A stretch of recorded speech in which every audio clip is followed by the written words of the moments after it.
welcome back to UNCG Stadium as the Spartans face off once again, second time today, against ETSU. And this is a very, very important series. So UNCG now has the opportunities to clinch the championship. They have to win all 3 games this tournament. But if they do that, then they will get full ownership of the championship. If they don't, then there's a little bit can get mixed in with Sanford and potentially with Furman.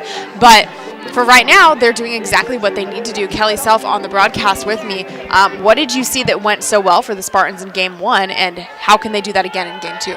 Well, one of the big keys to the game for the Spartans we talked about in the first broadcast was to keep the ball down in the zone for Boz, and now we see Kylie Buplon on the mound, and that's important too.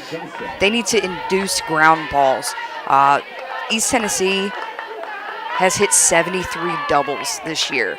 So in order to, keep them off the bases and keep those doubles from happening, the UNCG pitchers need to keep the ball down in the zone. When that happens, batters tend to get on top of the ball, hit ground balls. And Kylie Buplon, the freshman pitcher, has really come a long way this season and has been, very, very needed in the UNCG lineup in the pitching staff. And Kylie's grown up a lot. We saw her kind of in the first part of the season. She would come out, and in the first inning she would be a little nervous, a little tentative, and she's not a freshman anymore. We're at the end of the season. She technically, yes, she is a freshman, but by this point in the season, you're not a freshman anymore. So, and especially with Bryden being out, who would have been, also very much in the lineup as a pitcher all the time. With her out with that injury for so long, Buplon probably got more playing time than she would have expected in the beginning of the year. And it looks like that'll be a single, maybe a double, as that gets past Sydney Gerkman, and she throws it, and she's turning 3, and she's going to make it to 3. So right off the bat, a triple from Micaiah Johnson. And that's a tough play. That ball was hit right in the perfect spot. And Sid couldn't really do anything with it in that situation. She laid out for it. She tried to knock it down, and it had enough on it to get to the fence. And, where the ball was on the field, there's no backup there. So if you miss the ball and you lay out for it, it's gone. It's likely going to be a triple. Yeah. So Johnson coming out with a hot bat, and she placed it perfectly. And Sydney Gerkman, good effort on her part, but it got past her. That's the only thing Sid could have done in that situation. Yeah, it was a perfectly hit ball. And Sid's left-handed too. So yeah. Sid's coming across her body. Now, if Sid were right-handed, that probably would have been an easier play, and the play actually probably would have been made. Yeah. Because Sid had to go across her body, which is a much harder play to make. And she didn't miss by much. No, she didn't. But great effort. She did everything she could. Now, what's interesting right here, in the first game that we saw. And Nikki Grupp with a ground ball right up the middle. That'll be an RBI as Johnson heads home. Viva gets the ground ball in center field, and Nikki Grupp with a single already. So 2 batters up, and we had a triple and a single. It's a little bit disheartening for a start already, where it takes so little to generate a run in what was a tight game first time around. The Spartans, we've seen them, if they get down in the first inning, we've seen in a few games that we broadcast that they get down in the first inning and they stay down. They dig themselves a hole, and it's hard to come back. And hopefully they can work out of this top of the first inning here.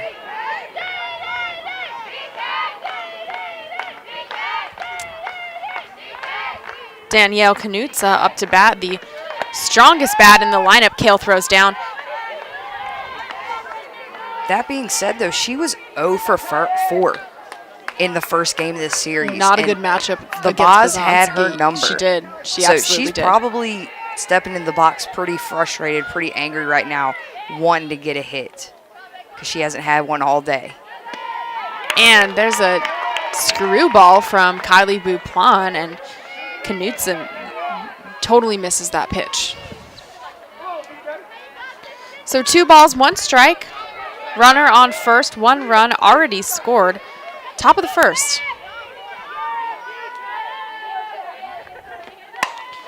And right in the foul foul left field over deep, runs to get it. And that ball was kind of tomahawked. yeah. That was way up in the zone, and she just tomahawked that ball. Yeah, she was able to get a piece of that ball, but it wasn't a pretty swing.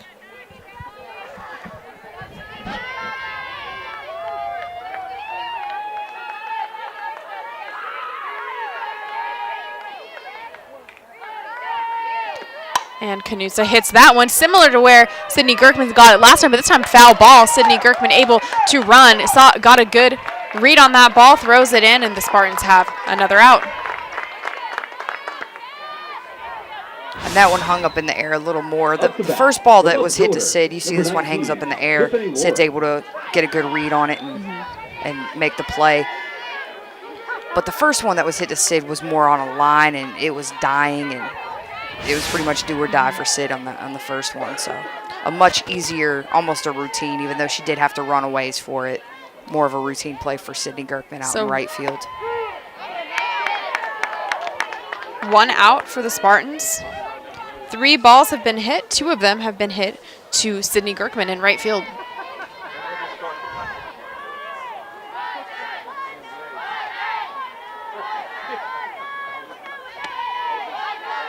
Ball outside.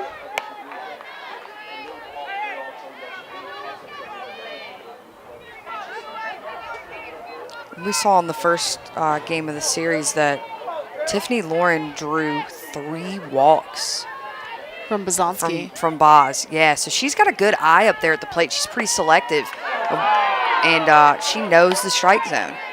She does. So she's a tough out. And you see that again. Buplan's thrown 2 nice pitches on the outside corner. They weren't called for strikes, but they were near the zone, and she laid off of both of them.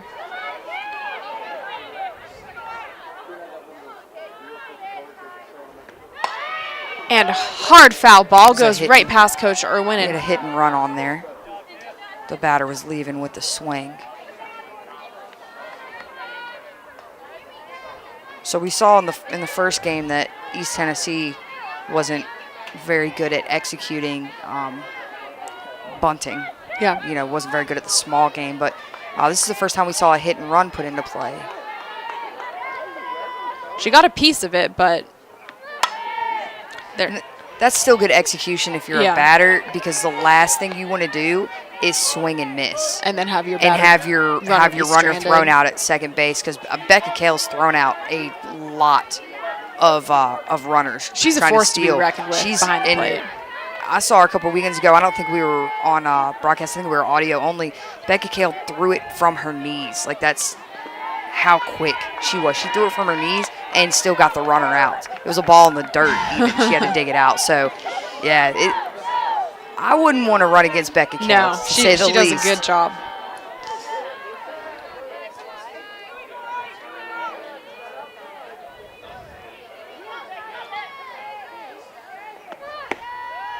And Tiffany Lauren draws yet another walk, her 4th of the day, this time from Kylie Buplan. And Tracy Lynch will be out on the field to talk to Kylie and the rest of the infield. And Coach Lynch might have just seen something mechanically that's, it looks like she's motioning in a type of follow-through to Kylie. It just looks like something mechanically is a little off with Kylie, little minor correction. So she's just reminding her of her cues, and hopefully Kylie will be able to make that correction. Well, and as a freshman, it is different between her and Bazonsky, because when Kylie has issues, just simply because she doesn't have as much experience, a lot of times it could be more physical. It's more likely to be physical with someone younger than it is with someone who's older. Especially if you come into college, your coaches will change your pitches. Yeah, and it's just experience. I mean, that's all it really is experience, and Boz has been there and done that, and she knows, okay, if I'm missing here, I'm probably, doing this wrong, or my release point's just a little bit off. And also Becca Kale, I mean, has been with Boz. They're really, really good friends, even outside of softball. So it's easier for Becca to work with Boz even. Ground ball up the middle. Palmer able to scoop it up, gets the out at 2. Throw gets past Schultes. Run scores on that throw. That throw will probably be ruled an error, but we will let you know when the official decision is in. There was an out, an error, and a run in that play, most likely.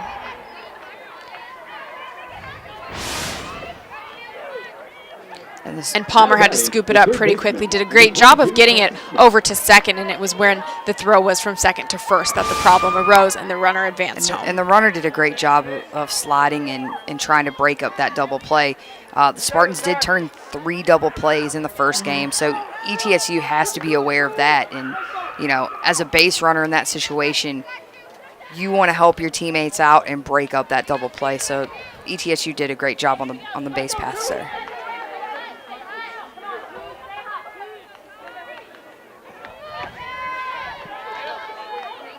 So already with 2 runs, this game is a very different start from what we saw earlier.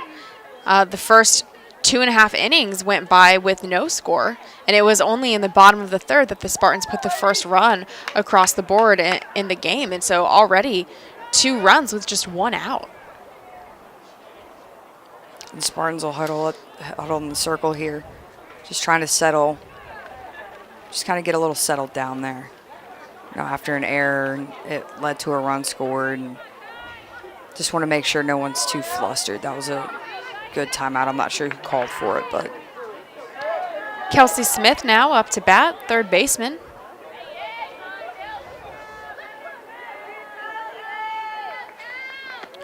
Kelsey Smith now with a 207 average. Yeah, she raised her average from 167 to 207 just last game.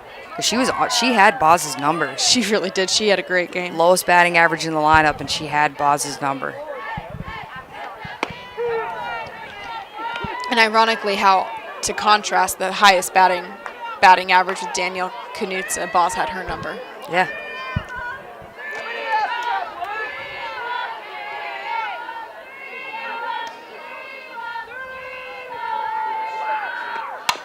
And hard ground ball in the 5-6 hole, and that'll be a single scooped up by Overdeep, who brings it in to Palmer.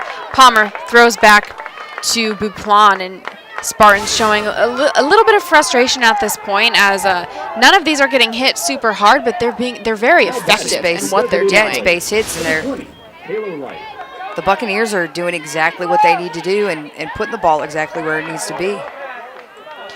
And Taylor Wright now, the designated player, up to bat. Taylor Wright has a 241 average, and she swings at that ball on the outside part of the plate, misses it, so Buplon knows that that pitch would work against Wright.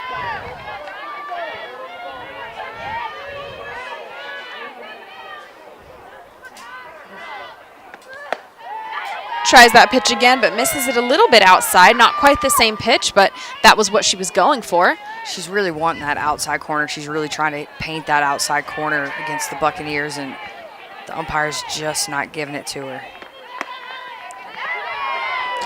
Didn't give it to her on that one either. It's hard for me to see because the umpire's standing right in the way how much she actually is missing, but they look close.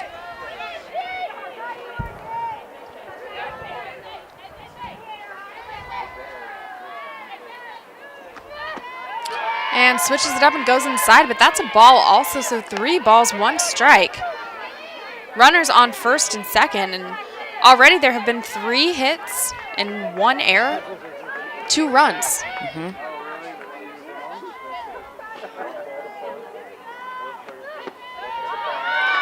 And drop curve on the outside part of the plate. That looked close to me, but that will be called for ball 4, and another runner, second one of the first inning, will get a walk. Bases loaded with 2 outs here. This is a tight spot to be in for Kylie Buplon. Kylie Toller up to bat, catcher.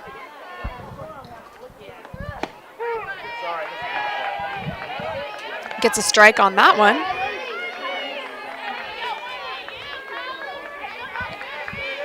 The Spartans really need to get out of this inning now before any more damage is done. 2 runs, chasing 2 runs all game is very doable. When you start to get, to 4, 5, 6, within the first couple innings, it starts to look very formidable. Yeah, and that was a great pitch from Kylie Buplon. And like I said, the umpire's just, that's not his zone today. And you can hear some of the Spartan faithful getting a little frustrated, maybe a little frustrated with the umpires from the first game still. Fouled off up in the air, so now the count is 1-2.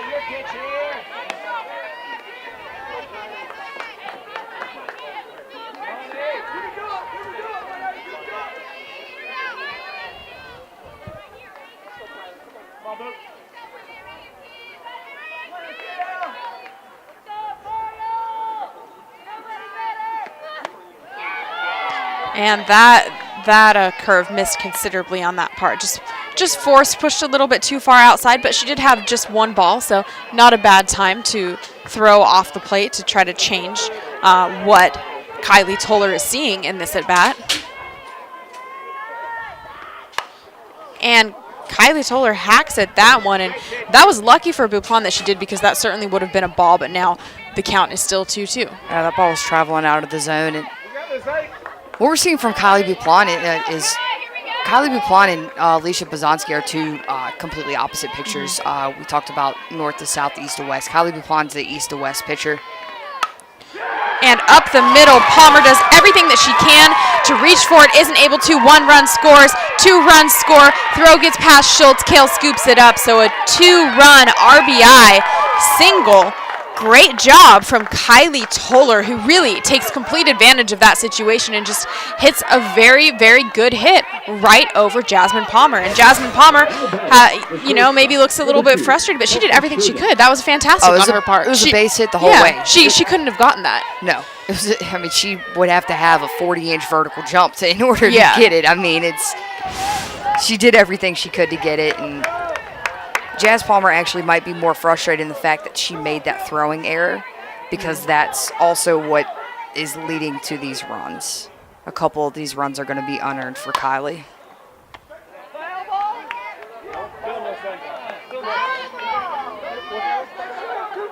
And there was an that E4 against Taylor Carter. Yeah, Carter got on with the error. Yeah.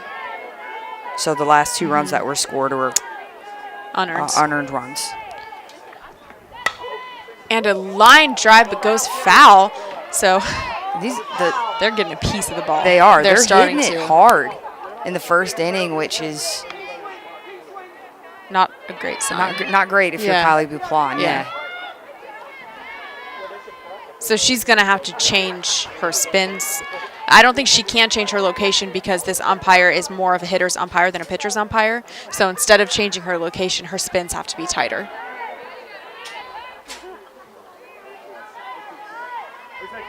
And Kale calls timeout, goes talk to Buplon. And it just seems like there's some miscommunication. Maybe Kylie's not comfortable throwing the pitch that they're calling for in that situation. Maybe she can't see. It is getting a little cloudy out here, and it's a little bit darker, so it might be hard for Kylie to see the signs that Becca Kale's given her. And hard ground ball in the 5-6 hole. You see a dive from McClaskey. Run scores. It's another base hit. Runners on first and second. ETSU has 5 runs in the first inning on 2 outs, 5 hits, 1 error. We're going to see a change here for the Spartans. Coach Chanel Brenneman. And that did not take long at all. Stephanie Bryden will come in for Kylie Buplon, and Bryden will try to stop the damage and give her team a chance to come back with 5 runs. So one thing for the Spartans to keep in mind, and Becca Kale should be relaying this to her hitters once the Spartans get out of this inning, is that he's not given the outside corner. So, if it's close and on the outside corner, as long as you don't have 2 strikes, don't swing at it. Unless that's absolutely your pitch, it seems as though the umpire zone is a little squeezed. Like you said, he seems to be more of a hitter's umpire than a pitcher's umpire. So we'll have to pay close attention to the zone here. And this might as well just be the start of another inning, because we are back to the top of the lineup with Micaiah Johnson and a brand new pitcher. just happen to have 2 outs and 2 runners on. So Bryden really needs to shut the door on ETSU so that UNCG doesn't have to get any more behind than the 5 that they already are so early in this game. And beautiful drop curve from Bryden. Had speed on it, had great movement, and Micaiah Johnson just couldn't keep her bat on the ball.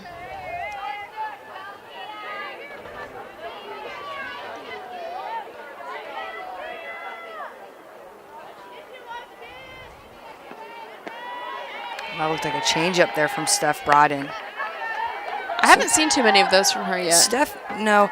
And Steph is actually more of a power pitcher. If you're talking about the 3 main pitchers that UNCG uses, out of the 3, Steph Bryden is the power pitcher. She had a tough time at the beginning of the season. She had a couple injuries. So she actually didn't start pitching again until, maybe a month ago? If that. Yeah, I mean, maybe 3 weeks ago? Yeah. And up, and McClaskey able to get that little blooper line drive so the Spartans can finally get out of that inning. ETSU scored 5, so UNCG able to contain the damage with Stephanie Bryden. And 5 runs on 5 hits, 1 error, 2 left on base for the top of the first. Want to know when the next UNCG promotions are coming up? Well, then follow us on Twitter at UNCG Promotions to find out about great giveaways. The road to Omaha begins in Greenville, South Carolina. The Southern Conference Baseball Tournament comes to Fluor Field May 23rd through 28th. Enjoy some great college baseball with a trip to the NCAAs on the line in a city the New York Times calls one of the top places to go in 2017. Get your tickets to the tournament and book your rooms in that Greenville today. Experience the games. Explore the city.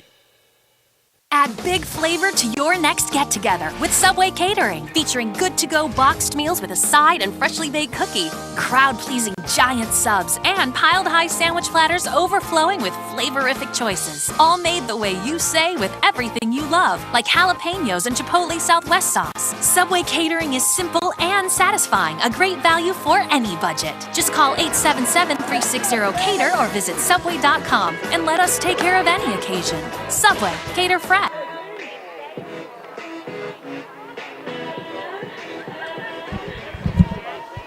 Jasmine Palmer will lead off for the Spartans in their first at-bat in this game, and the Spartans didn't have the start they were looking for, didn't have the start they had last game where they took the first one, the 1 o'clock game today. So down 5 runs, Jasmine Palmer needs to do what she does so well and get on base so that she can be a Spartan that comes across home plate. Now, you look at the scoreboard and it's 5-0 near the bottom of the first inning. There's a lot of ball game left. Yeah. But, so you can think about it that way if you're a Spartan.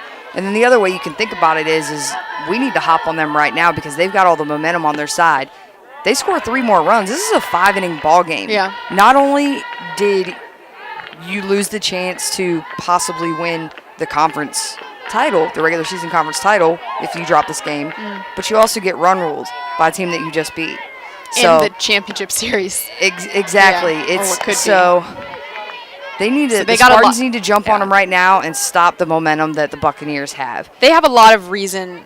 There's a lot of reason to come back. There's a lot of emotion, like we were talking about, in this game. So I would not expect at all UNCG to play soft from now on. But it's just when are they going to be able to get that momentum back? When how do they start it when they've had just such a terrible first inning? And it's not impossible for the Spartans to do. We've seen time and time again that the Spartans have an explosive offense. Explosive at times. We've seen them hit many home runs in our broadcast.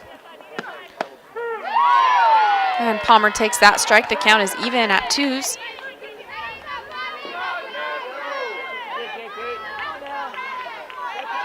And one thing the Spartans need to keep in mind is they need to be smart at the plate. You can't just go up there hacking away because you want it so bad. You still need to look for your pitch. You need to be patient. We talked about how the umpire zone is more of a hitter's zone. So they can keep that in mind. As frustrated as Buplon was and Stephanie Bryden probably will be at some of the calls, like that's something that other players should see, but the pitchers can be like, hey, like, this is a great umpire when you guys are hitting, so keep that in mind. Keep that in mind that his strike zone will favor you. Yeah. Exactly. And up in the air towards right field, Palmer runs it out. Routine play in right field as Palmer goes in with the fly out, caught by Daniel Knutze.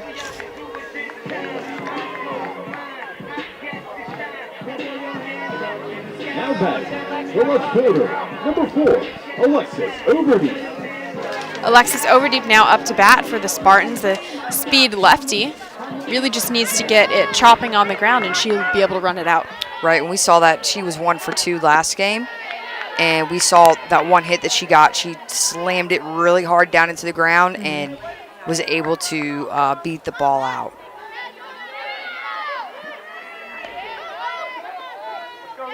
And she presents a unique struggle for pitchers with the strike zone, just because, one, she has a very petite frame. She's not a very tall girl, and so just the strike zone itself is shrunk. And then she's also a moving target, and she's lefty. So it's not the side of the plate they're used to. She's a smaller target, and she's moving. So a lot of times pitchers will struggle to get strikes on lefties.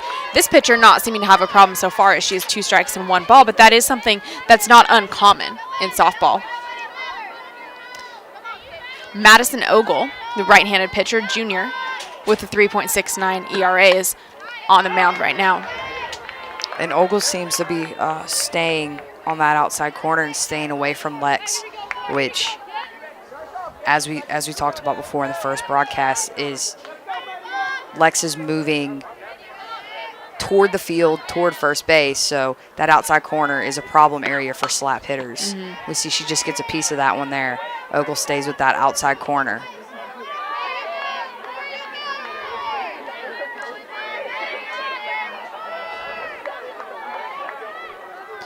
One ball, 2 strikes, Overdeep, forced to protect now. And lays off that high pitch. Now the count is even.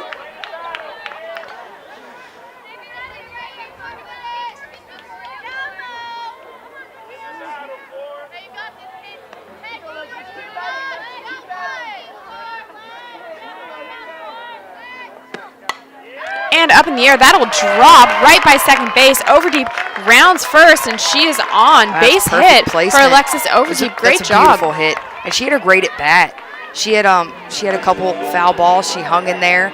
She fouled off that really outside pitch, and Alexis just placed the ball perfectly up the middle. Especially because the defense is all going to be crunched. They're playing slap defense Yeah. on her, so the defense is pulled in. If they're playing normal defense, then that's an out all day. But since they're in slap defense, great place to put the ball.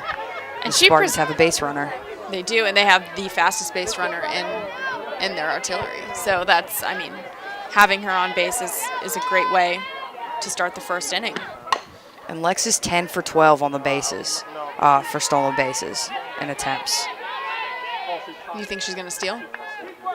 Not on an 0-2 count. Not a running count right now. Yeah.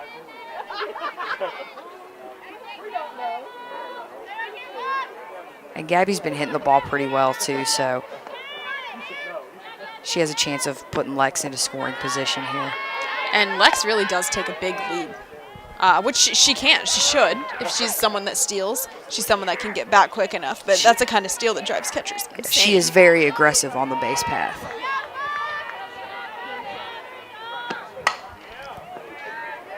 Hard foul ground ball from Cubbage, who's getting a good piece of the ball, even though it's not fair yet.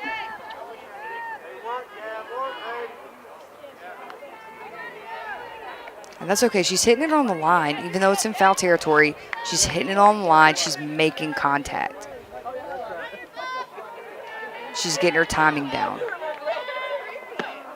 And Ogle has a beautiful pitch. Curve on the outside. Cubbage swings, and a little bit of excitement as Overdeep has to dive very quickly back to first base. It was sort of close, but not quite as close as the screams from the crowd might have made it seem, quite frankly. Right. Now batting, Gabby Covers just chased the ball on the outside corner of the plate. Was out of the strike zone. Now, with the left-handed hitter up, you may see Alexis Overdeep take off now with 2 outs. If she does get thrown out, you start with your number 4 hitter. Marissa Schultes will get another at bat if Lex were to be thrown out. But the big thing is and she goes. Ball is just barely bobbled by the catcher, and Overdeep, just as you were saying, very aggressive base runner, no hesitation. She takes off, doesn't even have to slide. anything in the dirt like that, Lex is going to advance a base. Like I was saying, with a left-handed batter up and a right-handed catcher, it's very hard. It's a lot harder to make that throw as a catcher to second base. And popped up in the air. That looks like it will be going foul, but just barely. A little bit in, and that would have been trouble for Schultes.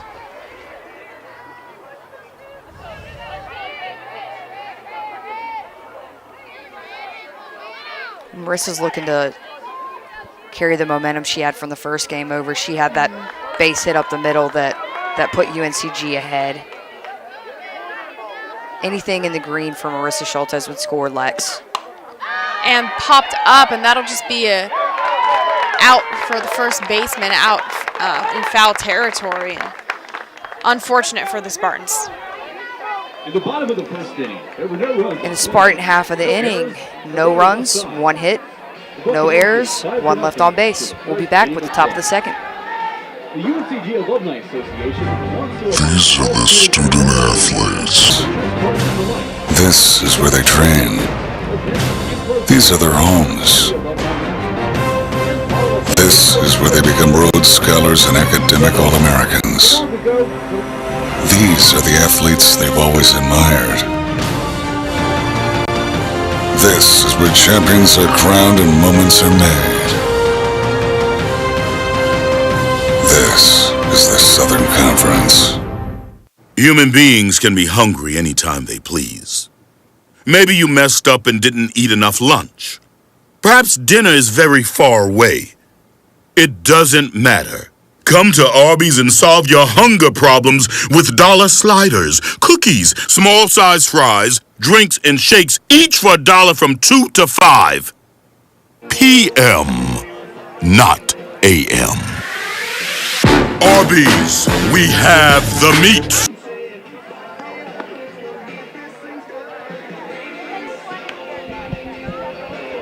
Stephanie Bryden on the mound now in the second inning for the Spartans. She came in relief just for the last out in the first. The first inning was challenging for the Spartans, to say the least. They have a 5-0 deficit right now. But Bryden came in, was able to take care of the one batter that she faced. Number 7, Nikki Gropp. So now she'll start against Nikki Gropp, the second in the 2 spot in the lineup, as the whole lineup has already gone through. Gropp all the way in the back of the box. Bryden with an inside pitch, not called for a strike. But the good news is even though this is their second time hitting, it's off a completely different pitcher. Yeah. So that little more of an advantage for the Spartans. Bryden throws, going for the outside corner, misses up and out. 2 balls, no strikes.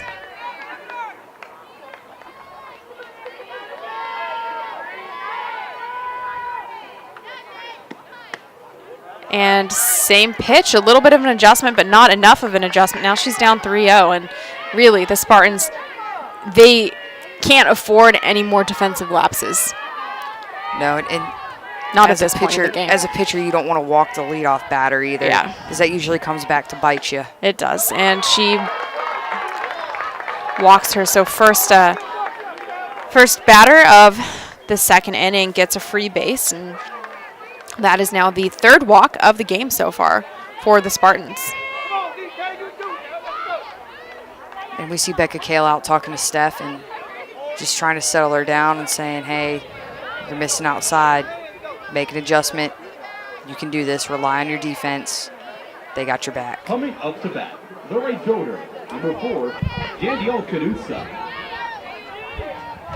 Danielle Knutsa up to bat, the right fielder. And she had a fly out in foul territory last time to Sydney Kirkman.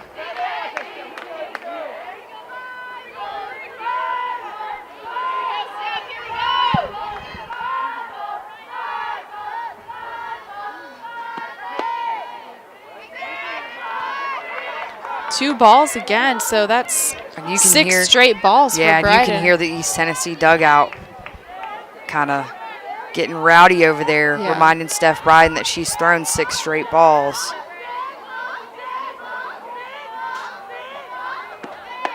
There's the strike. Stephanie Bryden makes the adjustment on that, so she now 2 balls, 1 looked over her shoulder strike. at the dugout on that she one, did. too. There was a little spunk in that glance. I kind of liked it personally. And there's that pitch again, right up the middle. Palmer dives and tries to get it to McClaskey in time, but is not able to. So, hi, I'm Barbara Corcoran. To sell your home on time for the most money. McClaskey and Palmer now high-five each other, but they weren't able to make the play. Great effort from Palmer. Palmer did nothing wrong. She dove, and then the ball got, the glove got kind of stuck in her chest from that. Yeah, and that was a base hit all the way. It was going up the middle. And Palmer just laid out and stopped the ball just to make sure the runner wouldn't advance. Ball drops. Kale picks it up, but that not in time to keep those 2 runners from advancing. So now there are runners on second and third. No outs. Already a base hit. Already a walk. And we have Tiffany Lauren up to bat. And Tiffany Lauren said she drew 4 walks already this game and had a hit. So her batting average is today 1 for 1, and then she's been on base several times. Yes, every time. So she's having a good day. Just seems like the Spartans just are not all on the same page. No. They look like a different team than they did 20 minutes ago, and that is long gone. And Tiffany Lauren hits a 3-run home run, sending the runners that were on second and third home, and that was an absolutely gorgeous hit. Lauren running into home, pretending to scoop up soup or something, some type of celebration. But so that ball was right in center field, right over the glove of Emily Aquaviva, who tried to make the dive, but the catch over the fence, but there was no way she could have done that. That ball was long gone. No, and we just talked about it in the first inning. Up to bat, the first baseman. ETSU is up 8-0 now, and it's in softball. If you're up by 8 runs after 5 innings, that's the ball game. Yeah. So the Spartans have got to slow down the Buccaneers. Well, and it's funny because in the first inning we said, hey, those 2 runs are manageable. Let's not let it get to 4, 5, 6. And then you said, well, let's really make sure that it doesn't get to the mercy rule, run rule, and we're already at that point. And to be so competitive in the first game, it's a tale of 2 teams right now is what we're looking at. And 5-6 hole, that one gone. McClaskey got in position to get it, but really it was just hit too hard, and she wasn't able to grab that ball. So another single. Yeah, that ball just hard hit, just kind of one bounces right past McClaskey, and then we have another runner on base just like that. Still no outs. Kelsey Smith now up to bat, third baseman.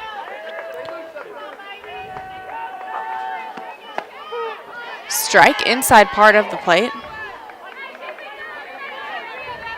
And that tale of 2 teams is kind of been the story of UNCG all year, where they have really good days and they're outstanding, and then like this, not even a day later, an hour later, it's like you don't quite understand what happens. It's really weird with this team, and that's what people always ask me, how do you think softball's going to do? How do you think they're going to do? And I'm like, it depends what team shows up.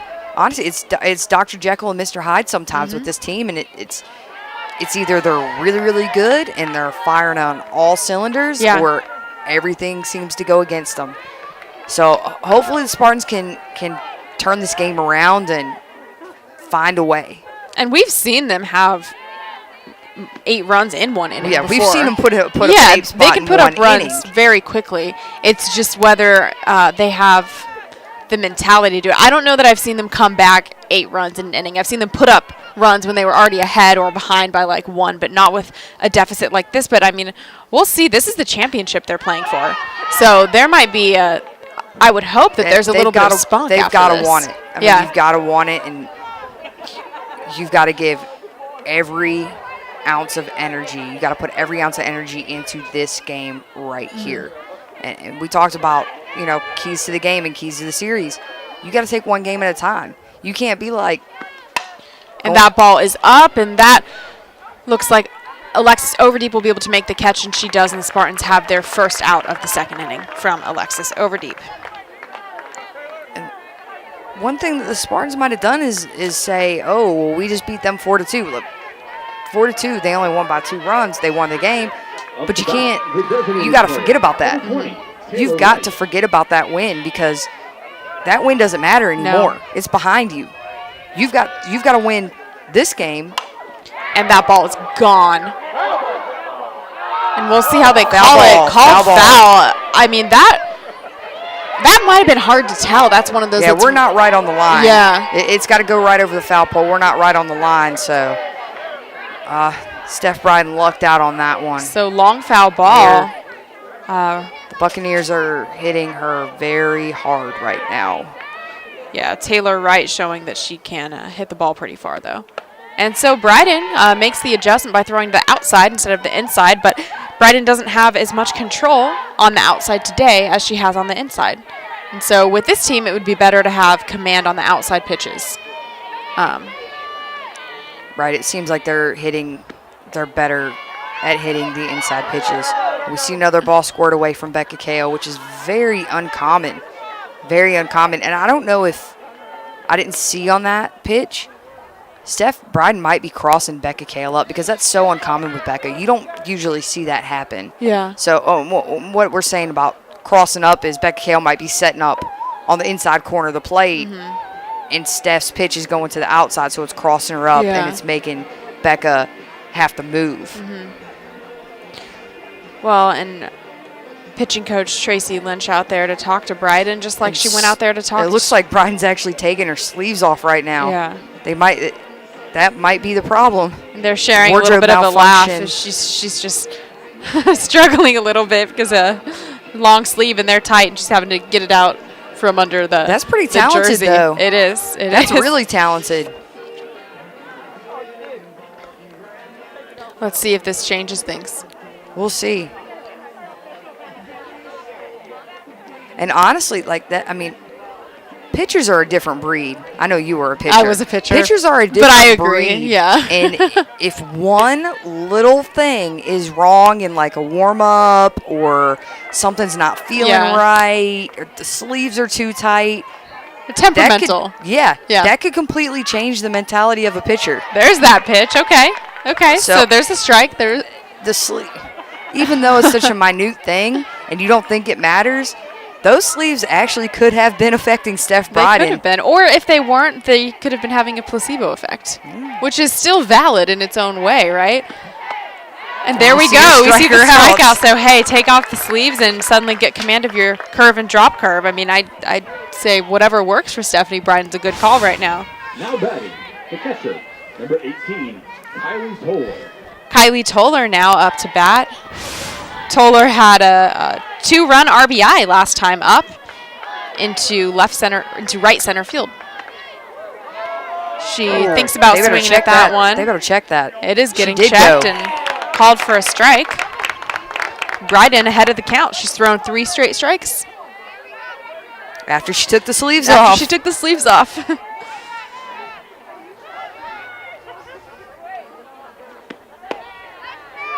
I guess that's her way of saying I'm rolling the sleeves up and going to work. She just took them off instead of rolling them up.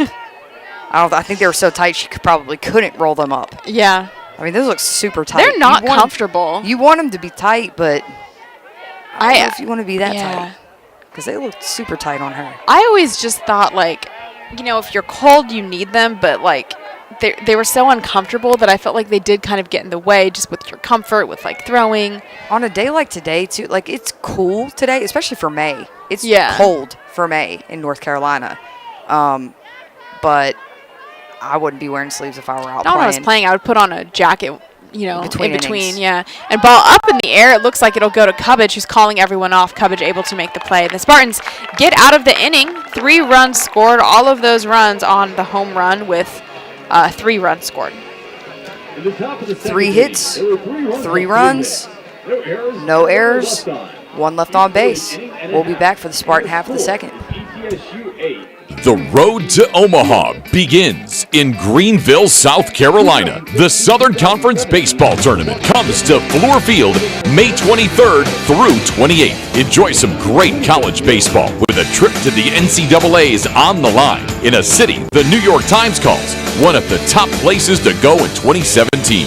Get your tickets to the tournament and book your rooms in that Greenville today. Experience the games. Explore the city.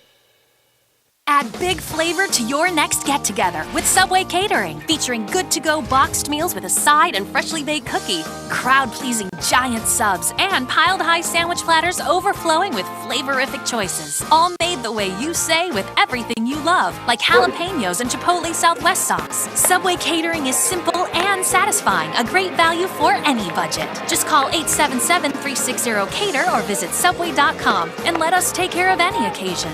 Subway, cater fresh.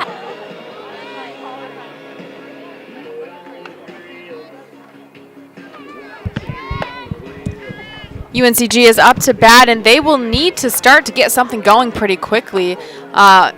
Interesting that 2 innings into the game, you're already starting to think about the run rule in the 5th inning, but they don't really have a lot of time to generate 8 runs. No, scoring a couple runs this inning is not an option. The Spartans need to put a couple runs, put a crooked number up on the board this inning. Rachel McClaskey is going to lead off. And she has been a hot bat, so not a bad person to start off what the Spartans need to be a comeback inning. She hits that up towards right field, and it's going to be a close play. It drops fair, and she's able to take second. Rachel McClaskey, great base running. And gets a double on that. And that's great from Coach Macy over on first base, too. Coach Macy was sending her the whole way. She saw that the whole right side of the infield was going after the ball. And here we have controversy. I'm not sure what the controversy is, but it was fair all the way. It dropped right. It didn't even hit the line. It dropped beside the line. Great base running and great heads-up play by Coach Macy on first base there by just sending her the whole way. She was pointing to second the whole way. And that's exactly what the Spartans needed to start this inning off.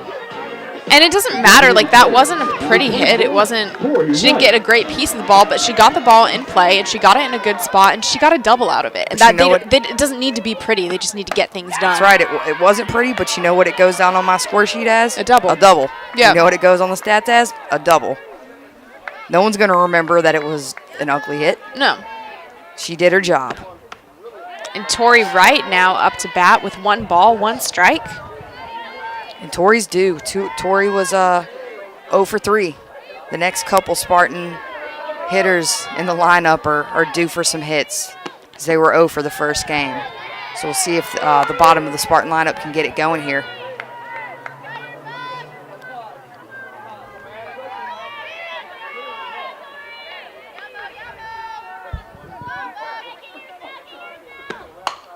And up in the air, a similar spot, but a little bit closer. First base able to get that. So Tori Wright will head back to the dugout. McClaskey will stay exactly where she is. And Sydney Girkman up to the plate. Now batting, the right fielder, number 9, Sydney Girkman. And right here, Sid's just looking to, if she puts it on the green, Rachel's going to score. Rachel has got good speed. And that is up in the air, right, pop up right to the pitcher, so right back to Ogle. And Ogle able to easily get that fly out. So two not great fly balls that have not gotten Rachel McClaskey anywhere closer to home. I think with Sid especially, that was not great pitch selection on her part. She swung at the first pitch, got jammed. Rebecca Kale now up to bat. And Kale swings. Just missed fouls that it one. off. Just missed it.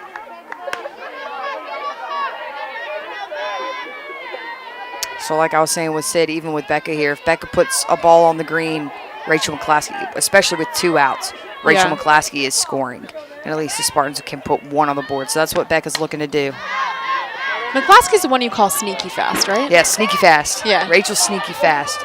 Just looking at her, you don't think she's going to be that fast, but she can move. Yeah. Especially when she starts moving, too. Once she gets into her stride, she can move. So scoring from second is no big deal for her. And Kale watches that pitch. So 1 ball, 2 strikes.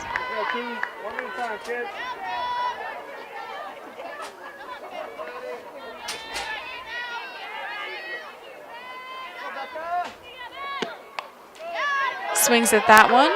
Inside hilt of the bat. 1 ball, 2 strikes still. McClaskey still on second. 2 outs. The Spartans really need to get, I mean, even if they just get McClaskey across this inning, I think that's an accomplishment in itself, just that they're starting to chip away. And up in the air, that one is going to right field again. That'll be the 3rd out of the inning. The Spartans are not able to bring any across despite having a leadoff double.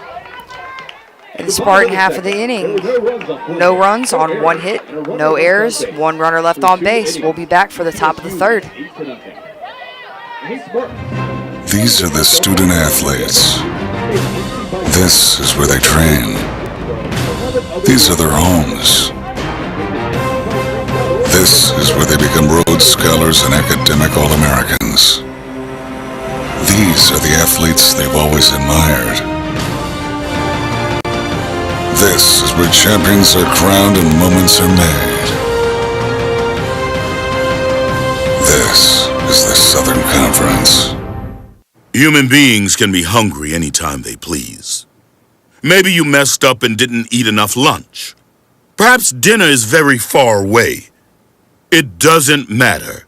Come to Arby's and solve your hunger problems with dollar sliders, cookies, small-size fries, drinks, and shakes, each for $1 from 2 to 5 p.m., not a.m. Arby's, we have the meat.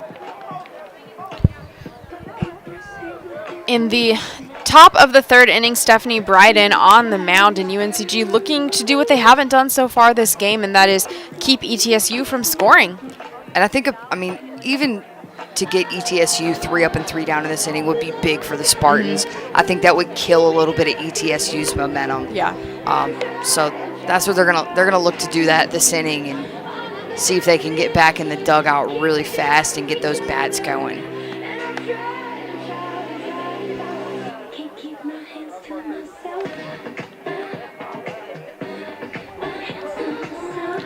And Stephanie Bryden really needs to be able to buckle down. And after that 3-run home run, she struggled a little bit, came out, took off her Under Armour, and then got a strikeout. Yeah, we'll see. So we'll see if that has carried over. If the sleeve effect is still in play here. For the Spartans' sake, let's hope that it is.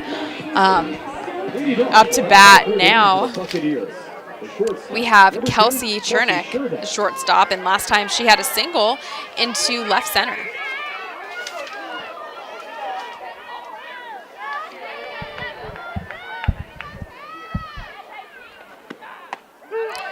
Strike on the outside corner of the plate.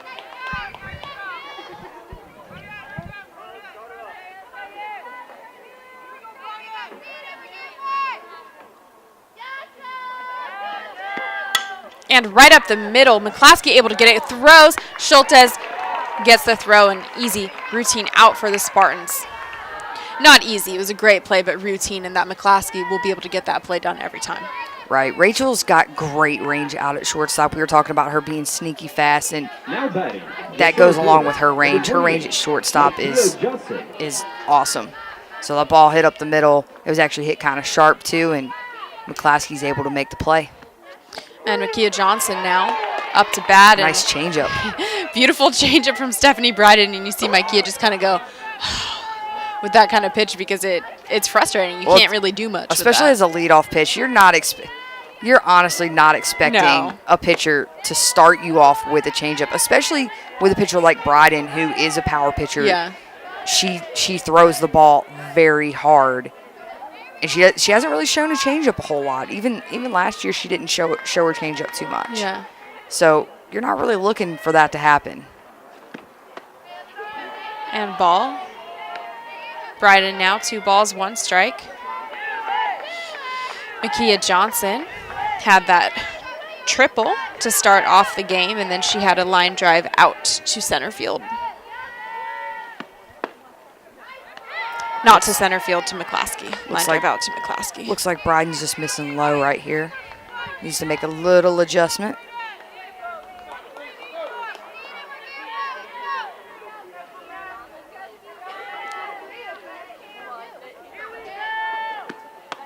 And ball outside.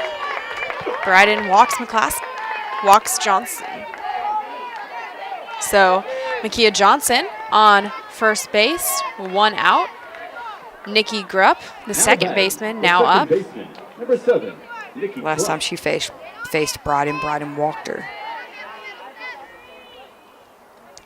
In the first inning, she had an RBI, too. So she's 1 for 1 and 2 for 2 in terms of getting on bases.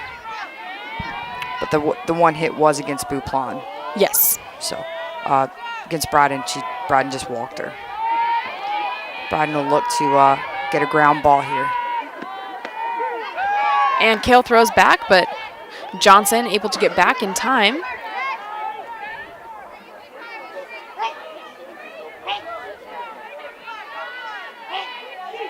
Johnson's only 1 for 2. East Tennessee doesn't run a whole lot. They don't run a whole lot. They don't bunt a whole lot, but in a lot of ways, they're still a small ball team. It's interesting. Yeah, what we've seen so far is they get it done by just stringing base hits together. They're able to put hits together, and that's the name of the game.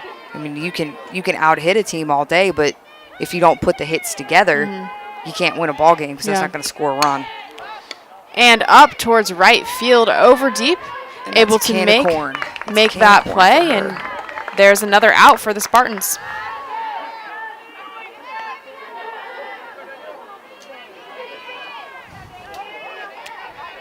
Danielle Knutsa up to bat now. Number 4, Danielle Knutsa. East Tennessee's only had 6 attempts to steal, and they're 4 of 6. Wow. So that's the entire season has gone by. This is the last weekend, and they've only had 6 attempts for stolen bases. So, it's not what they're concerned with. Not a bunting team and not a base stealing team either. On paper, at least. So Bryden has 1 strike on Knutsa. And changeup thrown for a strike. So now 2 strikes, no balls, 2 outs. Runner on first. Top of the 3rd.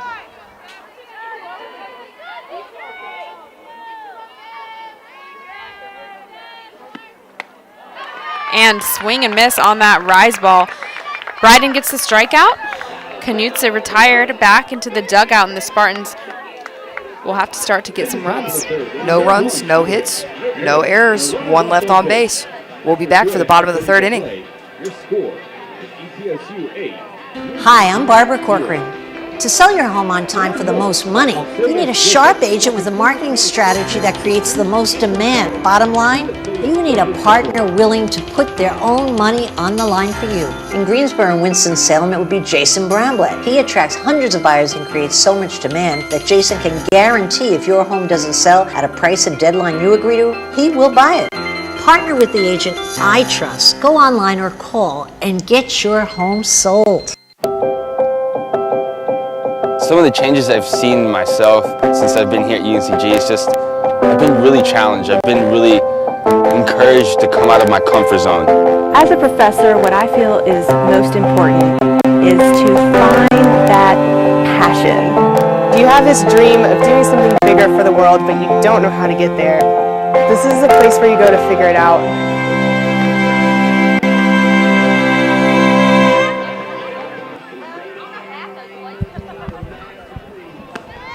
UNCG will attempt to get their bats going here in the bottom of the third in Greensboro, North Carolina. This series could mean a championship is on the line if UNCG is able to sweep, which to do that, I mean, they won the first game today, but they would need considerable progress today. If they could do that, and then they could also win tomorrow, this could very well, not could very well mean, this would mean that they would win the championship. Exactly, if they're able to come back and win tomorrow's game. But if they lose this game, their fate is in other people's hands, which I personally would not like to put my fate in someone else's hands. No. I like to take care of business. And it would be, yeah, you don't want to have to think about what Samford and Western Carolina are doing, and if Western Carolina is able to pull a victory from Samford, then this could go to the winner of this series. Exactly. But then there's also the potential for a tie for first, where Furman could make its way into the mix. There's a lot of like moving parts right now in the championship. Yeah, the series that are going on all around the SoCon right now have really big implications on who's going to win the regular season, who's going to get the number 1 seed to the SoCon tournament, which is huge. We talked about in our first game. You know, if you get the number 1 seed, you get a bye. That's one less game you got to throw. Your pitchers have to throw. Mm-hmm. That's one less game you have to play. So, and especially for a team like UNCG that has a lot of pitching talent, they really do, but Bizonsky is the most consistent. So in that type of role, if you have one less game that you have to throw Bizonsky, you know that you'll have her readily available without having to hope that maybe it's a hot shot to third base. And Aquaviva able to get on base. Great hit from Viva. I would say that's going to be scored as a base hit. Oh, because the only thing she could do, I mean, that ball was hit right at her. She's even got her glove off.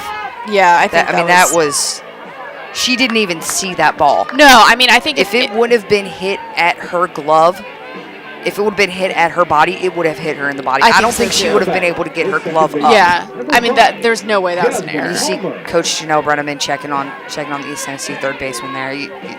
That was a shot. I played third base, and I've had shots like that hit at me, and you honestly, you can't think, and you just react, and sometimes you don't see the ball.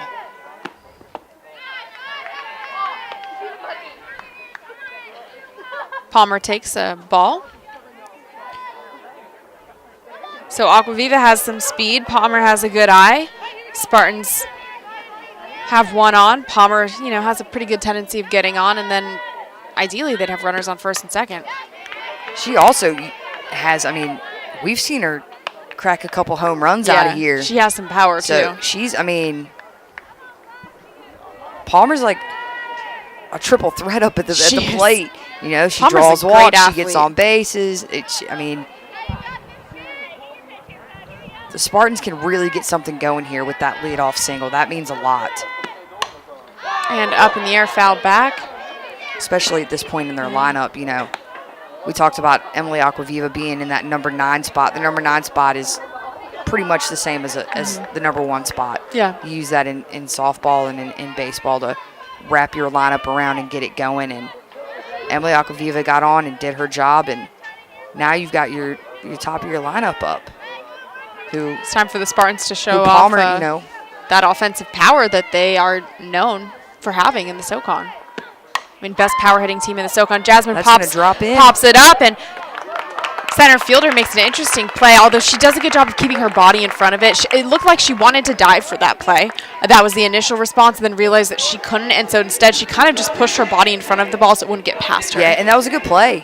And I think, too, you had your center fielder going as hard as she could, and your shortstop going out as hard as he could, and I don't think the shortstop knew where the center fielder was in that situation. So I think the center fielder was also protecting herself.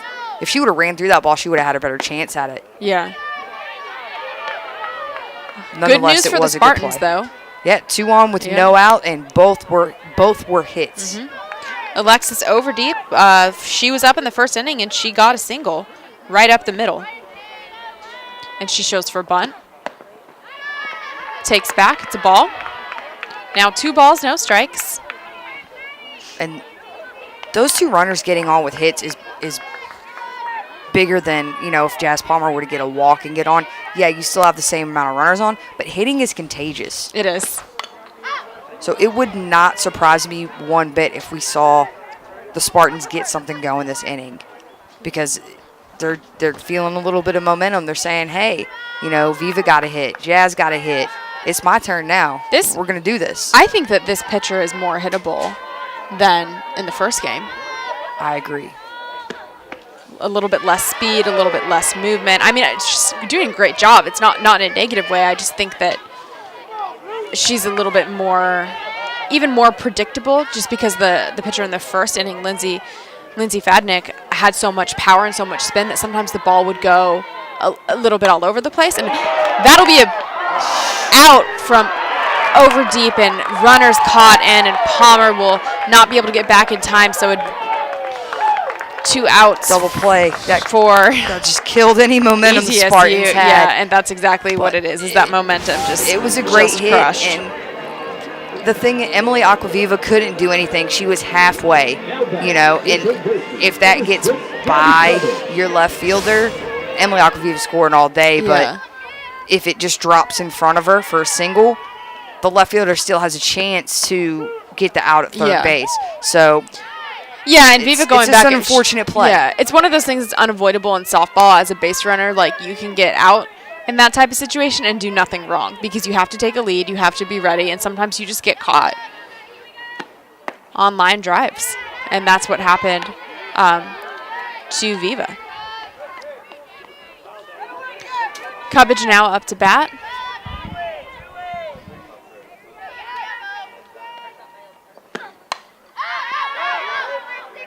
And fouled off behind her.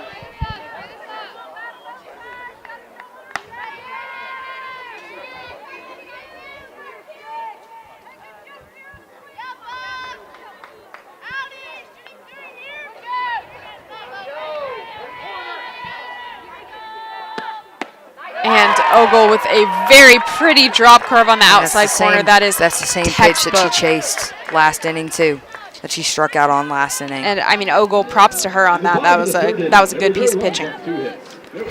For the Spartan half of the inning, no runs, 2 hits, no errors, 1 left on base. The road to Omaha begins in Greenville, South Carolina. The Southern Conference Baseball Tournament comes to Fluor Field May 23rd through 28th. Enjoy some great college baseball with a trip to the NCAA's on the line in a city the New York Times calls one of the top places to go in 2017. Get your tickets to the tournament and book your rooms in that Greenville today. Experience the games. Explore the city. Add big flavor to your next get-together with Subway Catering, featuring good-to-go boxed meals with a side and freshly baked cookie, crowd-pleasing giant subs, and piled-high sandwich platters overflowing with flavorific choices. All made the way you say with everything you love, like jalapenos and Chipotle Southwest sauce. Subway Catering is simple and satisfying, a great value for any budget. Just call 877-360-CATER or visit Subway.com and let us take care of any occasion. Subway, cater fresh. In the top of the 4th inning, the Spartans need to maintain the control that they had last inning defensively and keep ETSU from scoring. So make sure that scoreboard just stays at 8 runs so that they can then come back and start to chip away. But really important for them to not let it get more out of hand. Yeah, the Spartans did a great job in the top of the 3rd inning. Steph Bryden faced 4 batters. She walked 1, struck out another, and 2 pretty routine plays on the other 2 outs. So last inning was great, and the Spartans need to keep building off of that. And a shot that will be fair. It's going to at least be a double. And it might be a close play, actually. That was from Tiffany Lauren. And Tiffany Lauren has some power on her bat, but not a ton of speed. So UNCG may be fortunate in that that was able to contain the damage just to second base. But Lauren has had quite a day today. She really has. Yeah, and we talked about it before. You know, ETSU has 73 doubles on the year going into this series. The most in the SoCon. The most in the SoCon, so that's to be expected. And hard ground ball to McClaskey, who checks the runner, throws first. Schultz taps the bag for the out, so the Spartans have one out, runner on second.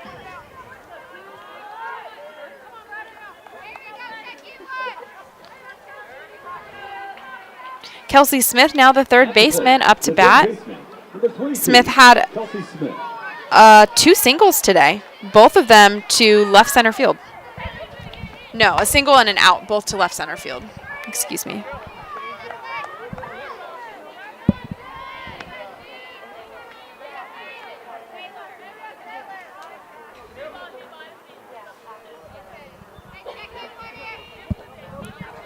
One strike, one out.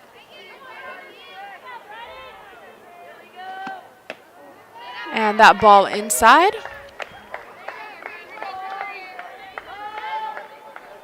I think Steph needs to, last inning, she was really successful throwing that changeup. She threw it to a couple of batters, so I think she needs to keep relying on that and trying to use her changeup and mix the speeds.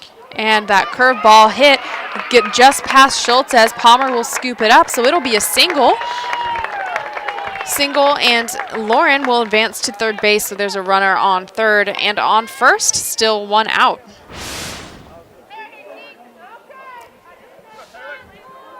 And that's just a perfectly placed ball, hit right over the, the 3-4 hole. So, and they've been doing that well, especially on the right side of the field, placing those. The name of the game is to hit it where the defense isn't, and East Tennessee is doing it.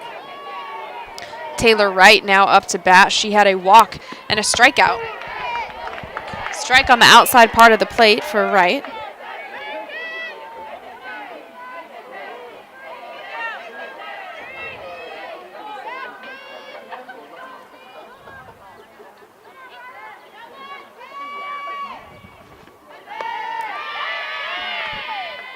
The Spartans need to be on their toes in this. This is the first and third situation, so Becca Kale needs to be on her toes, the runner on first base, and Smith may try to draw a throw in order to push another run across. And she swings again at that outside pitch. That was the same pitch that she struck out on last time she was up. So 1 ball, 2 strikes. She will need to protect, and Bryden will be well aware that she has a harder time protecting on the outside part of the plate than the inside. And that'll be called for a ball, but Becca Kale tried to frame that up yeah, for her. She did. That was a ball, but Becca Kale did a good job trying to frame it. She did what she could.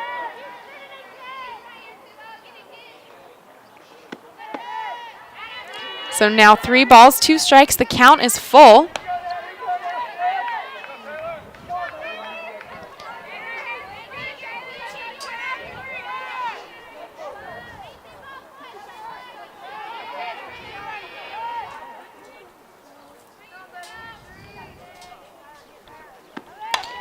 And that one is hit foul, so Wright battling and Bryden needing to stay focused for at least one more pitch with this at bat.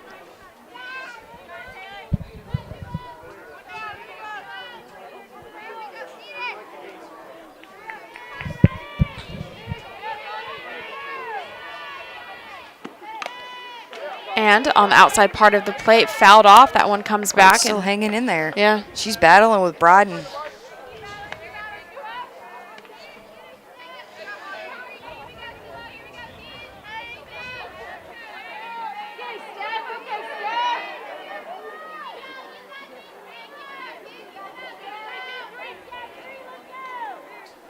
Full count. And ball, drop curve. Dropped a little too low, so Bryden puts Wright on first base. And that loads the bases up, but it's not necessarily a bad thing. That sets up an easy double play anywhere. Yeah. We saw the Spartans turn 3 double plays in the first game of the series. Yeah. So, that sets up an easy double play anywhere, force anywhere for the Spartans. So here the infield's looking to knock it down and throw it home, at least get one out at home. You know, don't let East Tennessee score another run. And Kylie Toller, the catcher, now up to bat. She had a 2-run RBI, and then she had a fly out to third base. So Kale calling a timeout for the team. Just talking to them, probably trying to get everyone to calm down and really just try to get out of this inning. That's what they have to do at this point, is just play pitch by pitch, out by out, and get themselves back in the dugout so they can try to get back into this game. I mean, as a team, all games matter, especially conference games matter, but this conference game matters more than other conference games. And so it's not a game that they can or I think will just roll over on. And we talked about before, the Spartans don't want to leave their fate in anyone else's hands. Yeah. And they definitely don't want to tie for the regular season title. Like, that's not, I mean. It's so anticlimactic. You can say you won the regular season, but there's an asterisk by it almost because you tied for the regular season. So it's not the same. And especially since they have the chance to do it. It's not like if they sweep, they might. If they sweep, they win the championship. If they split. Beautiful changeup. Yeah, beautiful strikeout from Stephanie Bryden. You said she needed to use that changeup more. She did and got a strikeout from it. Kelsey Chernick now up to bat. She had a single into left field, and then she had a ground out to McClaskey. Bases loaded. 2 outs. That first pitch is a ball. And here you see the Spartan, compared to the last hitter with 1 out, you saw the Spartans' defense pulled in a little bit just to cut off those ground balls in the infield. The Spartans are pulled back a little more now. And that's up the middle. Aquaviva will be able to make the catch, and the Spartans will go out of that inning again without letting ETSU score. And in that inning, we had 2 hits, no runs, no errors, 3 left on base. We'll be back for the bottom of the 4th inning. The road to Omaha begins in Greenville, South Carolina. The Southern Conference Baseball Tournament comes to Fluor Field May 23rd through 28th. Enjoy some great college baseball with a trip to the NCAA's on the line in a city the New York Times calls one of the top places to go in 2017. Get your tickets to the tournament and book your rooms in that Greenville today. Experience the games. Explore the city. Add big flavor to your next get-together with Subway Catering, featuring good-to-go boxed meals with a side and freshly baked cookie, crowd-pleasing giant subs, and piled-high sandwich platters overflowing with flavorific choices. All made the way you say with everything you love, like jalapenos and Chipotle Southwest sauce. Subway Catering is simple and satisfying, a great value for any budget. Just call 877-360-CATER or visit Subway.com and let us take care of any occasion. Subway, cater fresh.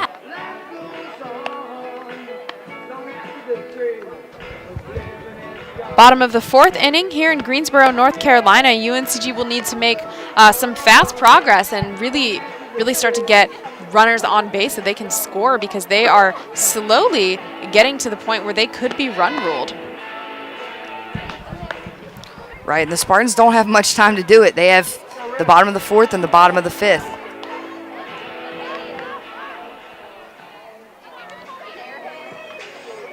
So Schultes is a good person to start this out. Schultes with the highest batting average on the team.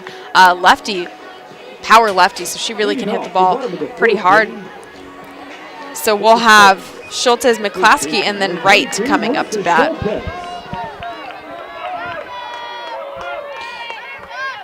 Earlier today, Schultes had a fly out, a foul right along the first baseline. And the Spartans will look here to just keep the momentum. They had some good momentum going. And then that line drive double play just kind of killed it all. But and that is hit up Schultes, and it might be gone. Schultes hits a long, high home run. Marissa Schultes coming in, gets the first run of the game, puts UNCG on the board, and UNCG all out of the dugout, all celebrating.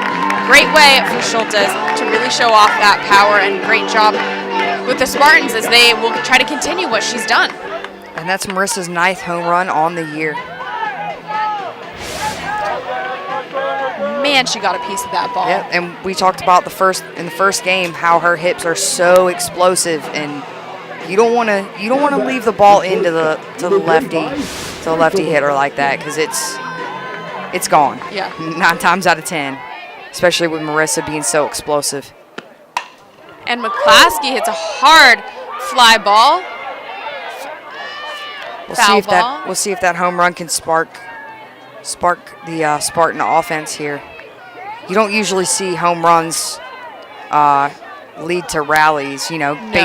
Base hits are the key to big rallies, but you know that might be what the Spartans need in this just situation. to get on the board, because right now, even if no one scores, they're not going to be run ruled. Right, they're playing a full 7-inning game Yeah. if the score stands right now.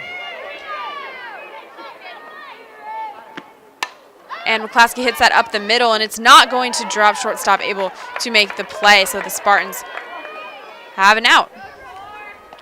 ETSU has an out. Spartans will have Tori Wright up to bat. Tori Wright's due for a hit here. See if she can get something going today. And Tori Wright fouls that back behind her.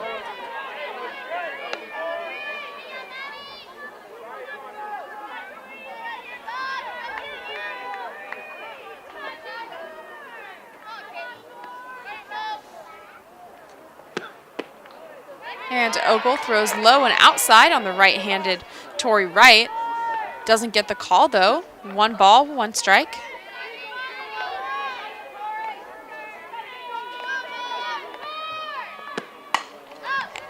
And Tori Wright fouls that off.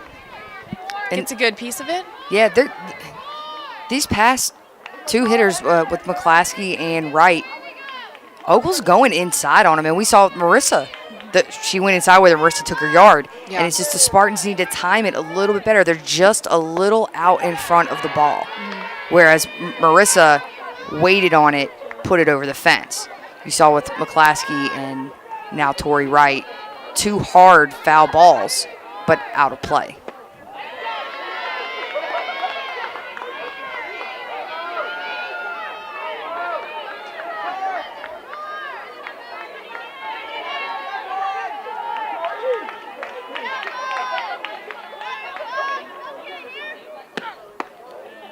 And Ogle walks, right? That was the placement of that pitch was good in terms of east to west. It just needed to go up a little bit. So she just needs to make a little bit of an adjustment. And I mean, we said in the beginning of the game, this umpire is a batter's umpire, not a pitcher's umpire. And so that's something that Ogle will be frustrated with. Bryden, Buplon, it's the name of the game right now.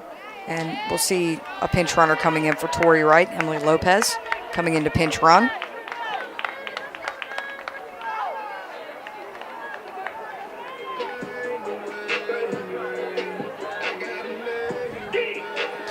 Sydney Gerkman up to bat for the Spartans. Gerkman had a fly out to first base earlier in the game. And similar to Tori Wright, Sid is 0 for 4 on the day too. So, and also a left-handed batter. And her fly out was actually to the pitcher, not to first base. So Sid's going to be looking for that inside pitch, and hopefully she can time it up and square it up and put it in a gap somewhere. You know, you put it in the right center gap. Emily Lopez is scoring from first all day. Emily Lopez can absolutely fly on the bases. And strike outside part That's of the all right. plate. That was a good take though. Yeah. That was a good take. I mean it's hard to do a lot with that pitch, unless that's your pitch. Right. As a left-handed batter, that's not Sid's pitch. And fouls that off. It'll be definitely in foul territory.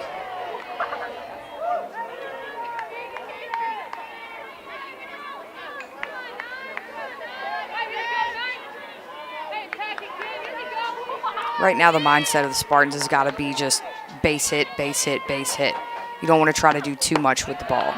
If you get in the box trying to do too much with it, you're not going to be successful. You're trying too hard. Well, so much of hitting is about being relaxed and being able to just let your hands go. A loose muscle is a fast muscle. Yes. She actually fouled that off Back of into her shoulder. herself. Wow. Didn't even flinch. I don't know if it. I think it might have hit her helmet though. Did it? Yeah, I think it might have hit her face mask because it came off really hard. I mean, if it would hit your body, I don't think it would come off that hard. But I think it hit her helmet and came off.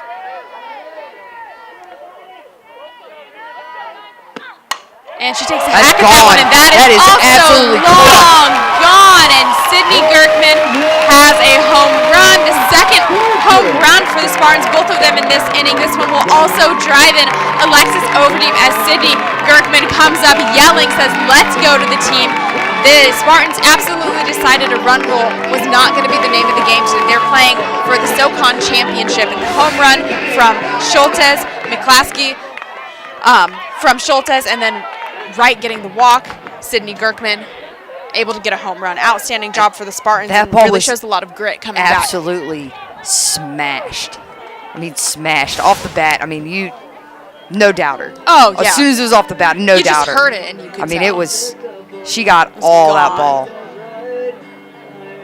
So the Spartans aren't gonna roll over and die. They got some fight, and they know that they've got to win this game. They are hungry for that regular season championship. They are hungry, and it looks like there will be a pitching change for ETSU. Number 10, Rebecca Warmond, is a senior from Morrilton, Arkansas. You don't hear that very often.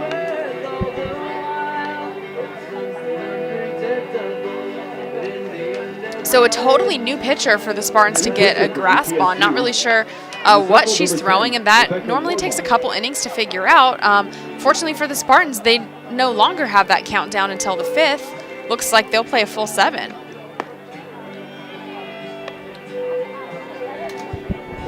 And we just talked about how home runs don't usually spark rallies, but we see 2 Spartan home runs in the bottom of the 4th inning here, and Spartans have a little rally going. They still have one out. So, hey, if they want to do it with home runs, I'm not going to complain about it. And that is what the Spartans are really good at. We said it earlier in the first game, they are 8th in the nation for most home runs per game. They average 1.13 per game, and that's that's a monster number.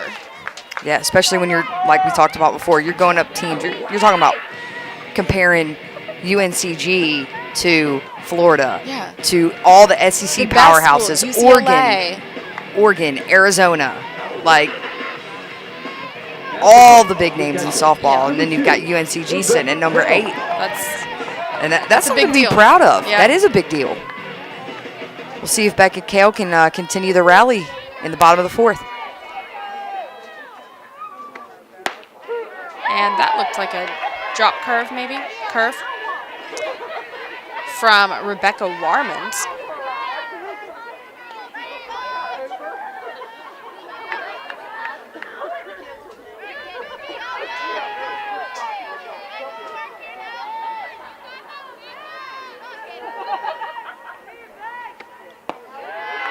And that ball low and inside.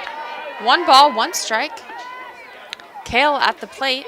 And this pitching change kind of happened fast. I didn't notice anyone up in the ETSU bullpen. So she might not be completely warm. That's one thing to keep in mind if you're a Spartan hitter, because that happened really quickly. Yeah, you're up 8-1, and then you get another home run hit off you, and then you get pulled. Like that's a really quick. short chain. And it's not warm weather either where that's easier. It takes a lot longer to get loose as a pitcher when it's a little bit chilly outside. And that ball's in the dirt too, so 2 balls, 2 strikes.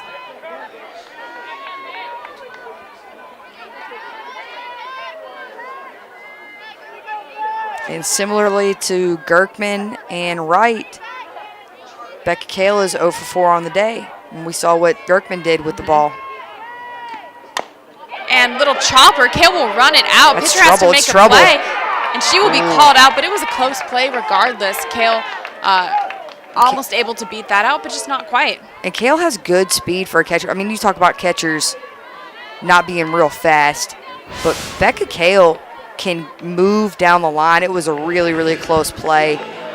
She moves extremely well for a catcher. Number 34, Emily Aquaviva up to bat, and the last time she was up, first time she's been up this game, she had a single.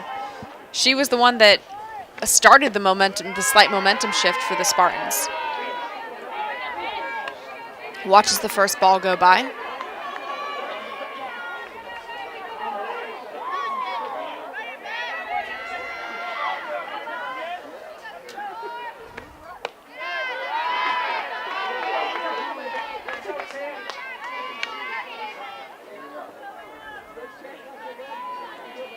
Two balls, no strikes. Nobody on. Spartans have already scored 3 this inning.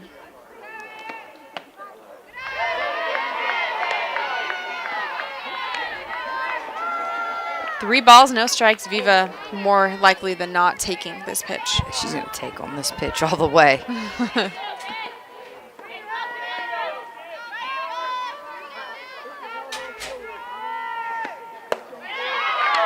And ball 4. 4 straight balls. UNCG 4 straight balls. has another base runner. Base runner with speed. Palmer up next. And Palmer's up, and you know Palmer's got to be fired up. She shows her emotion out there, and she's got to be fired up after the 2 home runs. And you know, Spartans have narrowed it down to a 5-run game instead of a 8-run game, which is what it was going into the bottom of the 4th. So Palmer's got to be ready to do something here. And she takes the first strike. But that's all right. I would have taken the first strike. She threw 4 straight balls to Viva, so I would have taken the first pitch too.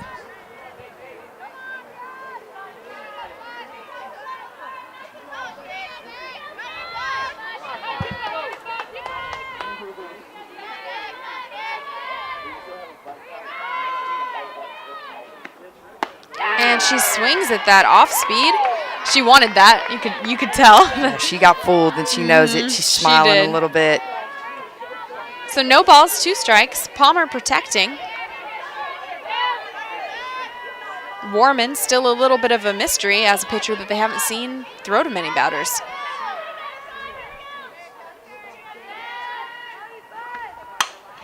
And a single for Palmer right up the right field line.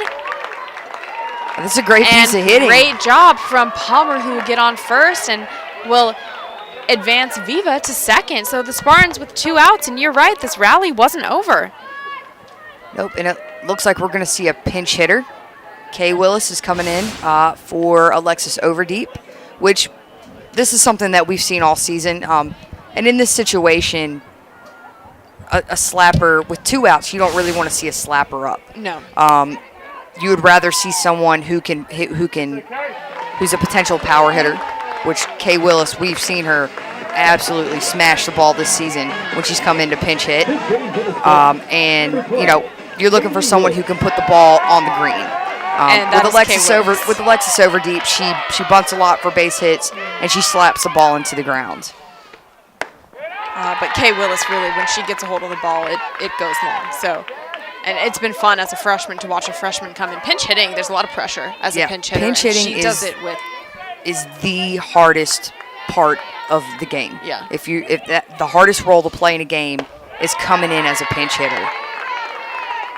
It's one of the hardest things to do. And well, I mean, if you're a regular in the lineup and you have, 4 at bats and you have.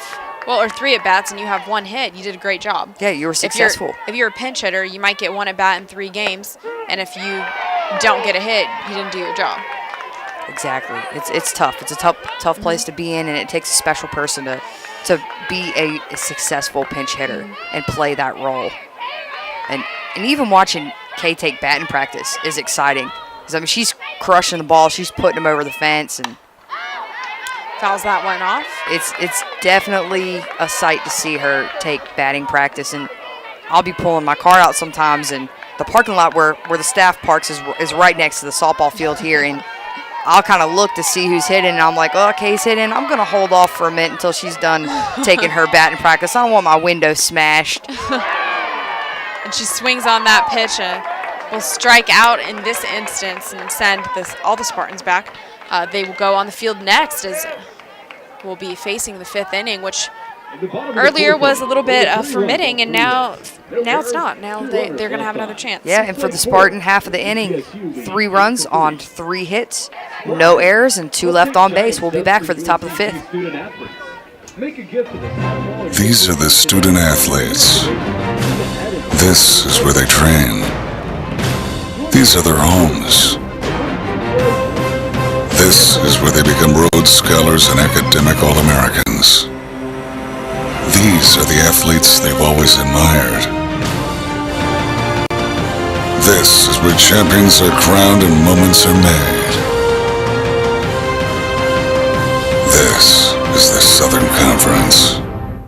Human beings can be hungry anytime they please. Maybe you messed up and didn't eat enough lunch. Perhaps dinner is very far away. It doesn't matter. Come to Arby's and solve your hunger problems with dollar sliders, cookies, small-size fries, drinks, and shakes, each for $1 from 2 to 5 p.m., not a.m. Arby's, we have the meat. In the top of the 5th inning, UNCG will face the start of ETSU's lineup with Makia Johnson,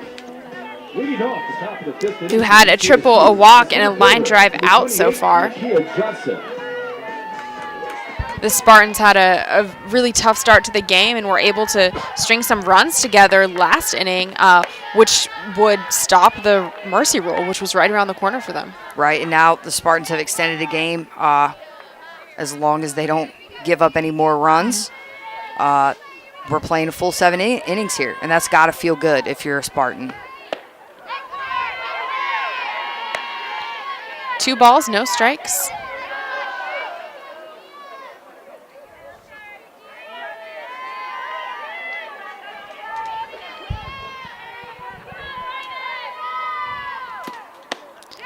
And she thought about it. Johnson definitely thought about that, calls for help, and call is that she did not swing. So now 3 balls, no strikes. Bryden really needs to keep her off first base. All the momentum they gathered, momentum is a fragile thing. They need to make sure they can keep it on their side.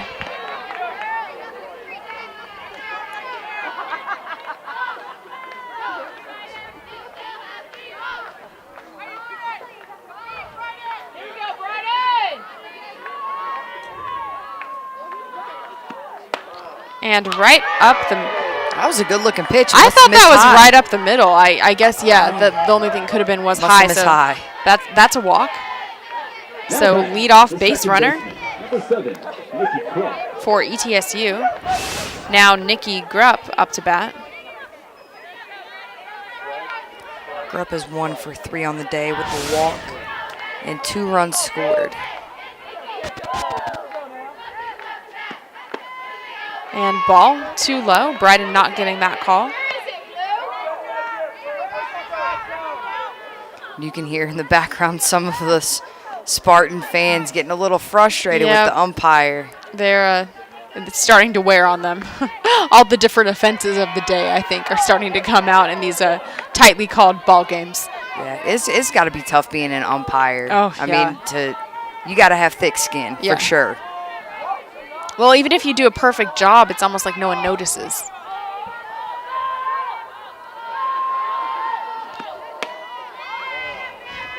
And Bryden just seems to be missing all over the zone. Yeah. Becky Kale's going to come out and talk to her, try to settle her down a little bit. Spartans definitely can't afford to have back-to-back walks, and, you know, that gives East Tennessee that momentum that we've been talking about all day.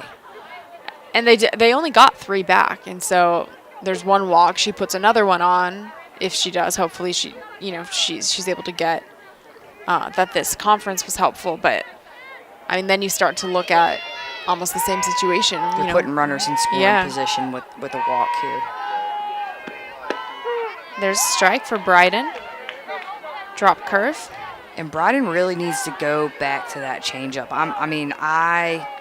The East Tennessee hitters have not been able to. They either haven't swung at it, it's froze them, or they've been ahead of it and fouled it off.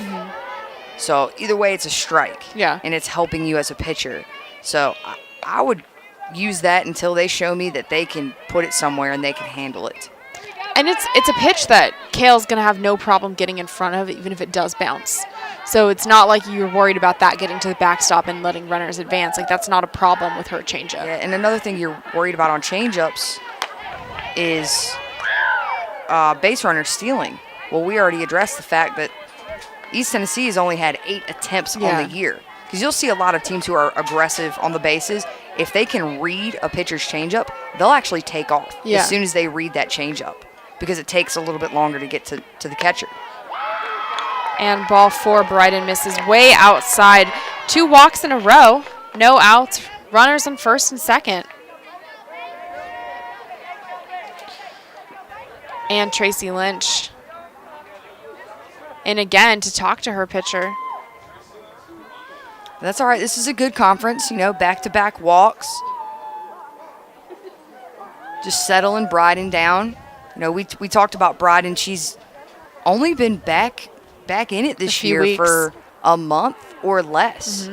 And, she was great last year, but she might not, have it all together quite yet. Yeah. When you've only been back in the game for a month, after missing. I mean, she missed all fall, if I remember correctly. Yeah. So she hasn't really pitched in a game, except for last month, in a year. Yeah. So it's different, pitching a bullpen versus pitching in a game. It's completely different. So that's a good conference, just to settle her down and just remind her, hey, you've got this. You've got great stuff. Let your defense work for you. That's the name of the game. Let your defense work for you. And Danielle Knutsa now up to bat. She had an RBI. No, she had a fly out, a single, and a strikeout so far. So for Bryden, she's singled and she struck out. And the single was right up the middle. And fouls that off. Bryden ahead of the count.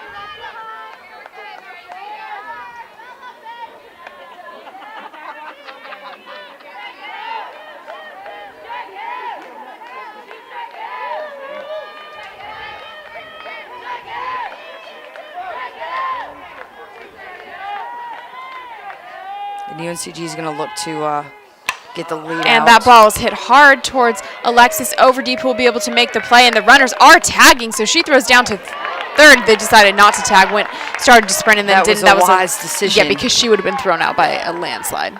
Hey, and that's an out. That was a hard hit ball, but you know what? It goes up as an out. So it looks like that conference did a bit of good for Bryden. So UNCG now with 1 out. Runners on first and second. Tiffany Lauren up to bat, who had a walk, a home run, and a double. So she's having a good day. Yeah, she's having a great game today. And in the first game, she's the one. She drew 3 walks off of Boz, I think. Yeah. So she's having a great day today, and we've talked about her being that she's the second best hitter in this lineup, according to average. Yes. And that changeup doesn't quite have a grip on the release point. Yeah, changeup got away from her there. But she was using the changeup, which is what we just talked about. She needs to keep mixing those speeds. Keep the hitters off balance is huge, especially getting late into this game. And that ball is hit hard, but it's a foul ball, so that's just a long strike for Bryden. That puts Bryden way ahead in the count, 1-2 now.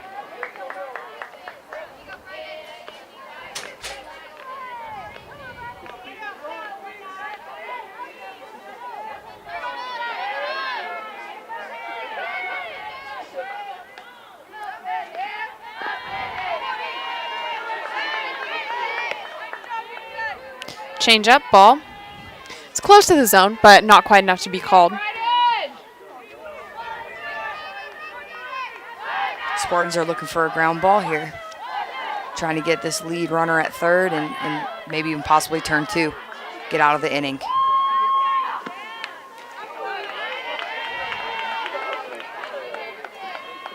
Lauren got a piece of that one, fouled it straight back.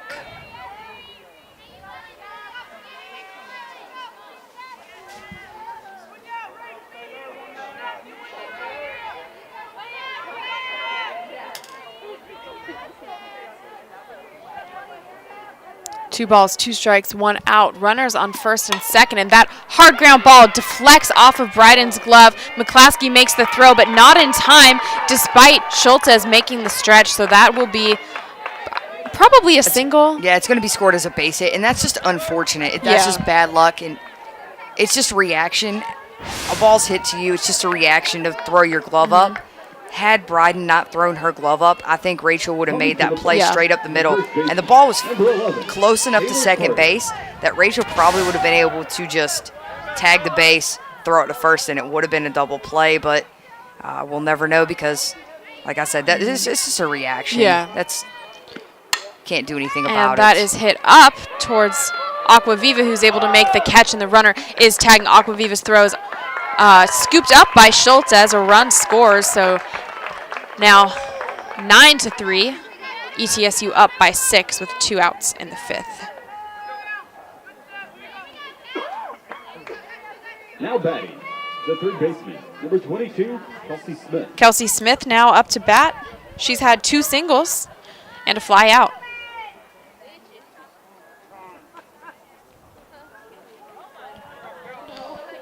And another conference, just players' conference.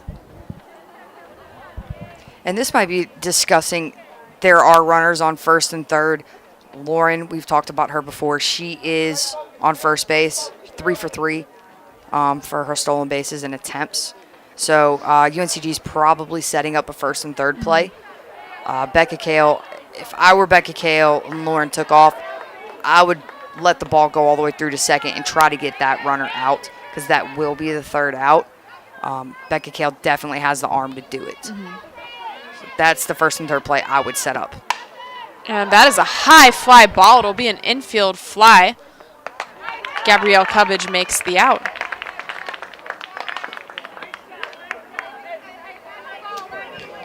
In the top of the 5th inning, 1 run scored on 1 hit, no errors, and 2 left on base. We'll be back for the bottom of the 5th inning. ETSU 9, UNCG 3. Hi, I'm Barbara Corcoran. To sell your home on time for the most money, you need a sharp agent with a marketing strategy that creates the most demand. Bottom line, you need a partner willing to put their own money on the line for you. In Greensboro and Winston-Salem, it would be Jason Bramblett. He attracts hundreds of buyers and creates so much demand that Jason can guarantee if your home doesn't sell at a price and deadline you agree to, he will buy it. Partner with the agent I trust. Go online or call and get your home sold. Some of the changes I've seen myself since I've been here at UNCG is just, I've been really challenged. I've been really encouraged to come out of my comfort zone. As a professor, what I feel is most important is to find that passion. You have this dream of doing something bigger for the world, but you don't know how to get there. This is a place where you go to figure it out.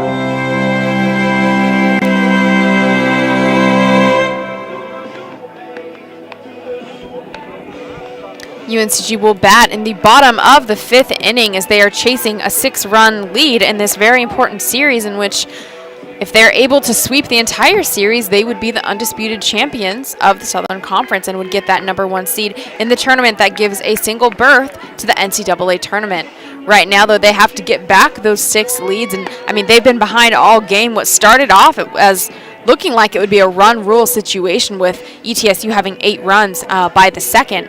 UNCG was able to pull 3 back in the 4th. ETSU got another 1 back in the 5th, and so UNCG will do what it can to get those 6 runs back. And Gabrielle Cubbage up to bat, and Cubbage has been doing pretty well of late. She really needs to get things going for the Spartans. The name of the game for the Spartans here is just be on base. Find a way to get on base and put some hits together.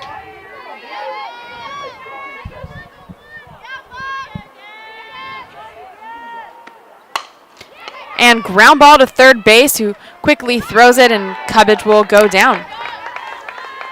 1 out for ETSU.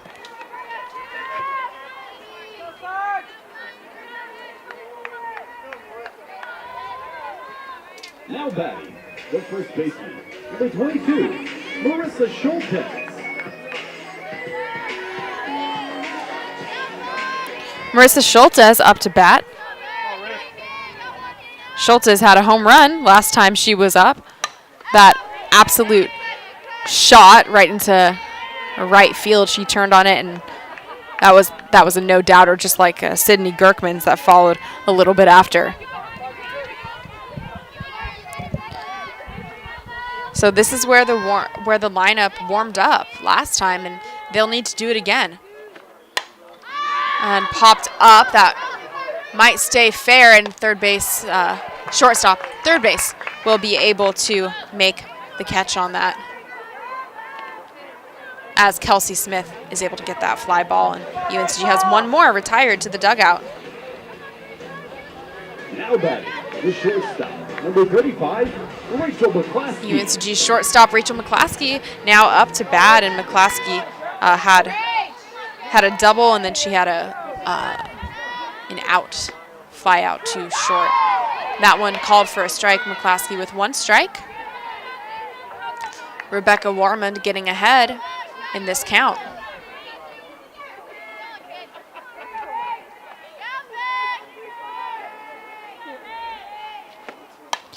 And she gets a piece of that one. Now no balls, 2 strikes on McClaskey. And this is actually the first time that these hitters have seen Rebecca Warman, because they didn't switch pitchers until after Sydney Gerkman hit that home run. So this pitching change, I guess, has been effective because we saw the Spartans hitting the previous pitcher pretty hard, even if they were foul balls. And hard foul ball from McClaskey. Turns on that, but turns it foul. So still protecting with 2 strikes.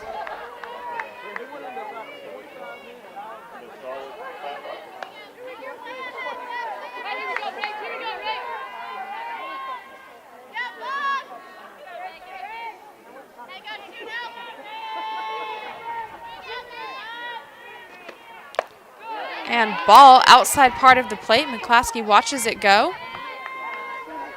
This home plate umpire's zone has not been to give that outside corner. No. And the Spartans need to work the count and use that in their favor. And fouled off again by McClaskey. So McClaskey making sure that she is forcing Rebecca Warman to work. She's had 2 strikes for the last 3 pitches. He's fouled off a few. Yeah, she's staying in there and battling. She's fouling off pitches till she gets one that she likes.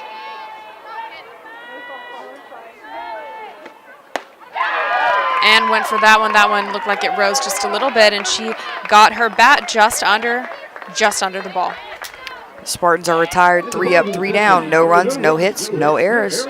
We'll be back with the top of the 6th inning. 5 innings to play. The Buccaneers lead the Spartans. The road to Omaha begins in Greenville, South Carolina. The Southern Conference Baseball Tournament comes to Fluor Field May 23rd through 28th. Enjoy some great college baseball with a trip to the NCAA's on the line in a city the New York Times calls one of the top places to go in 2017. Get your tickets to the tournament and book your rooms in that Greenville today. Experience the games. Explore the city. Add big flavor to your next get-together with Subway Catering, featuring good-to-go boxed meals with a side and freshly baked cookie, crowd-pleasing giant subs, and piled-high sandwich platters overflowing with flavorific choices. All made the way you say with everything you love, like jalapenos and Chipotle Southwest sauce. Subway Catering is simple and satisfying, a great value for any budget. Just call 877-360-CATER or visit Subway.com and let us take care of any occasion. Subway, cater fresh.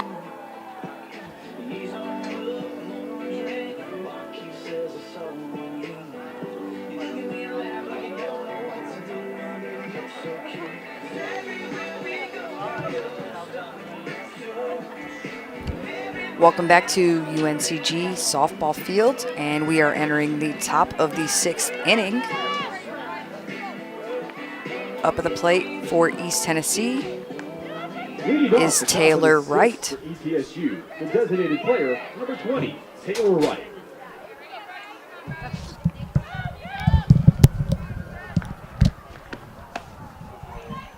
Taylor Wright watches that outside pitch go with 1 ball on the count. And there are a few sprinkles outside. Just a little bit, nothing to be worried about, but a little bit chance of showers today. Yeah, I think they said rain. I think the weather app said rain was coming in about 6 o'clock, so that's about right. That's about right now, 5:47.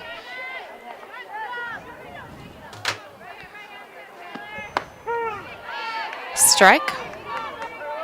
1 ball, 2 strikes. That one on the inside part of the plate. And Wright's been on with 2 walks, but she hasn't recorded a hit on the day. So she's 0 for with 2 walks and a strikeout. And she chases on that pretty rise ball from Stephanie Bryden, who placed that absolutely perfectly. Now batting, the catcher, number 18, Kylie Toller. Kylie Toller now up to bat. She had a 2-run RBI, a strikeout, and a flyout. And hit hard single down the line. Overdeep able to cut it off. Great job on Overdeep reading that.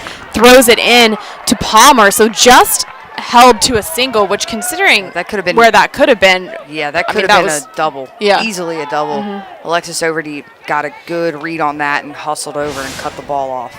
Now batting, the shortstop, number 2, Kelsey Shernack. Kelsey Shernack, shortstop, now up to bat. And Shernack had a single, a ground out, and a flyout. And Bryden missed her curveball on that. You can tell by the way she was fixing her arm after the motion. So that was a curveball that she got her hip in front of, and that went low and inside.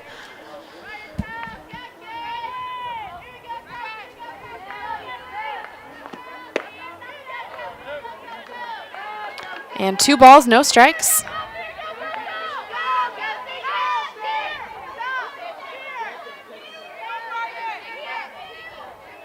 When you look at the scoreboard in this game, East Tennessee only has 12 hits, and the Spartans have recorded 7. That shot right up the middle to Emily Aquaviva, who fires quickly to second base. A solid single for Kelsey Shernack. That's the 13th hit of the game for East Tennessee, but like I was saying, if you look at the scoreboard, 7 hits and 13 hits, that's not that different. Not that big of a difference. Yeah. The difference is East Tennessee put them together. Yeah. The Spartans have failed with the exception of the 4th inning to put them together, and 2 were home runs. So they really didn't have to put hits together with the home runs, because one was a solo shot and the other one was with a runner on, and the runner was on because of a walk. Another pitching conference. Tracy Lynch out talking to the entire infield.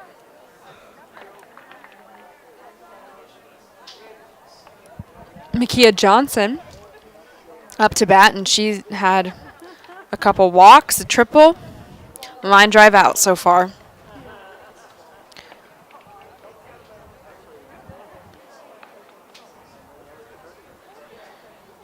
So 1 out and 2 runners on. 6-run ball game. Top of the 6th. Which 6 runs is not impossible. Spartans have 2 innings. If they score 3 runs in the bottom of the 6th, 3 runs in the bottom of the 7th, you're going to extra innings, as long as they can hold them in this inning. Yeah. This inning is an important one. Because that ball's passed, so both runners advance. Kale still chasing after it, able to hold the damage to just 1 base, gets the ball back into Bryden, who hustles back to the circle. And that's big right there, because you just put 2 runners in scoring position. And 2 runners would be on enough. a pass ball with 1 out. And 2 runners is enough to put that run rule into effect again. So Steph Bryden will really need to buckle down here and throw the kitchen sink at every East Tennessee hitter that comes up and really work for these next 2 outs. 1 ball, 2 strikes, 1 out. Runners on second and third. Change up. She swings at it. Didn't have to, but she does. Fouls it off.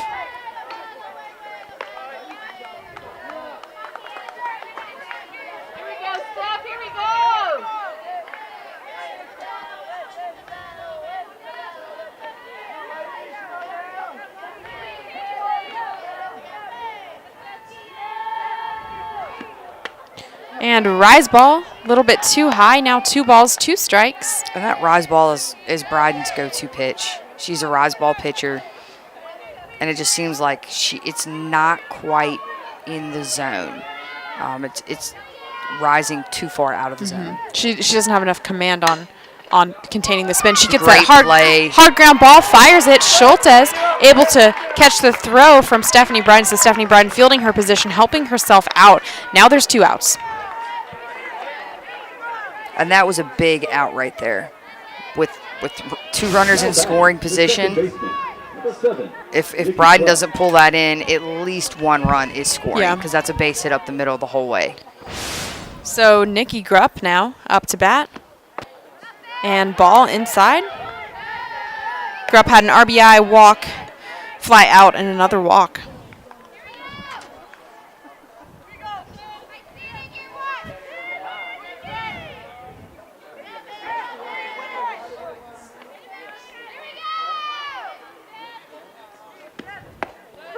And nice pitch from Bryden. It looked like it was a pitch that would have been fat, but it curved last minute. Yeah, it had a late break on it.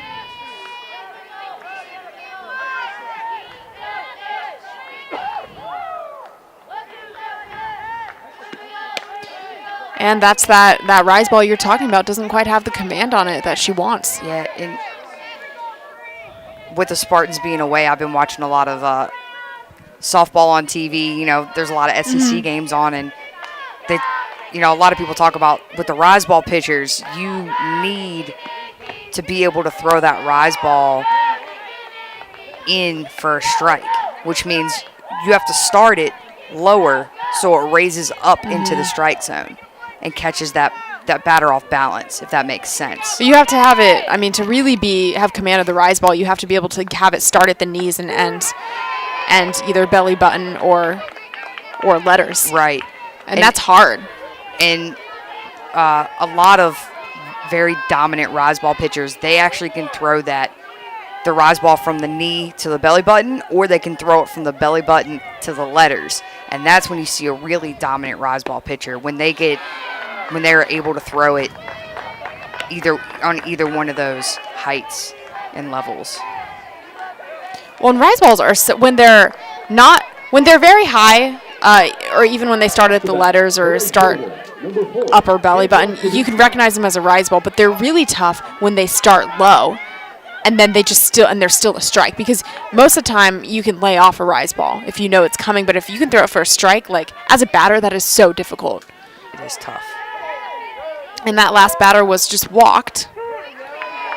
And so now Danielle Knutza, the right fielder, up to bat. With the last batter being walked, it didn't necessarily hurt anything. First base was open, so that puts a force on any bag. And she fouls that one off.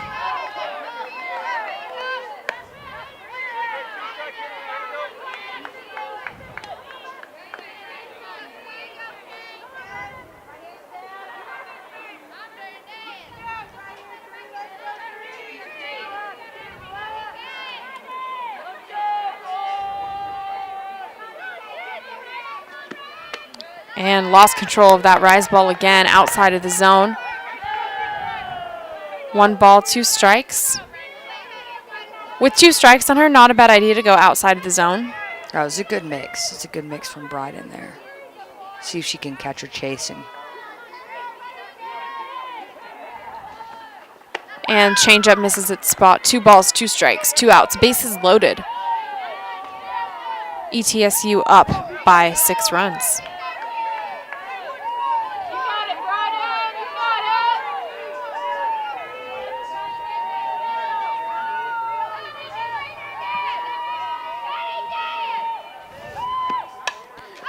Fouled off again.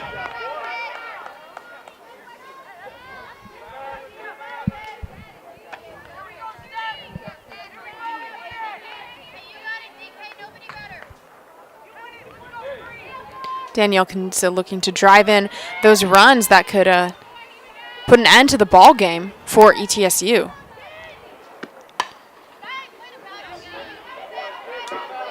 This is a good at bat. Very good at bat. She's fouled off, what, 3 or 4? Yeah. At least? I think so. If not more. She's just making Bryden work for this. And Bryden doesn't have room to mess up with bases loaded right now. No.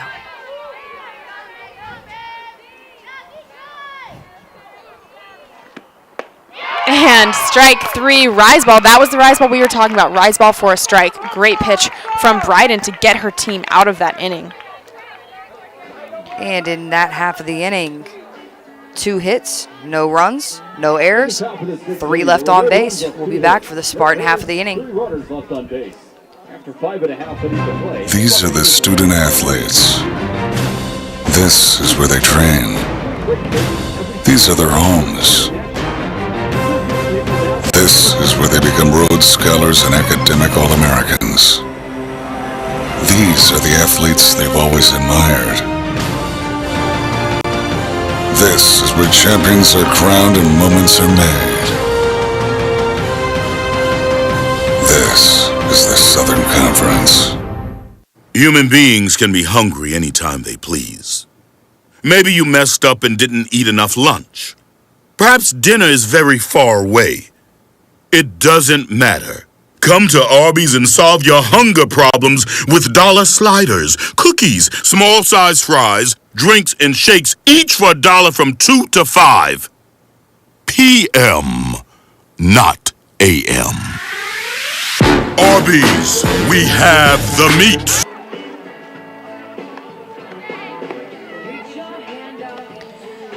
UNCG will have one of its final 2 attempts to win the ball game. They have 6 runs that they need to get within the next 2 innings.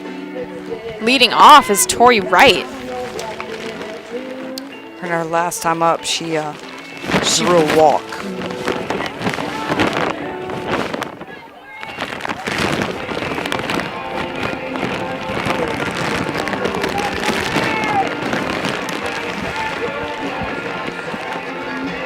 So we have Tori Wright and then Sydney Gerkman and then Rebecca Kale and the Spartans really needing to get something done in this 6th inning.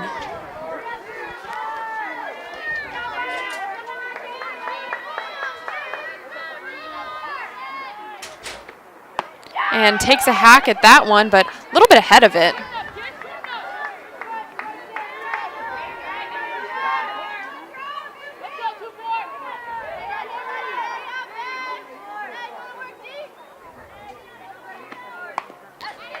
And foul ball, down 0-2.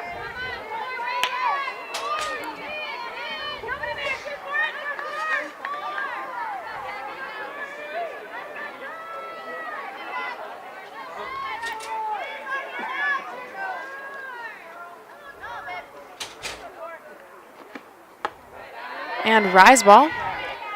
Ball. 1 ball, 2 strikes.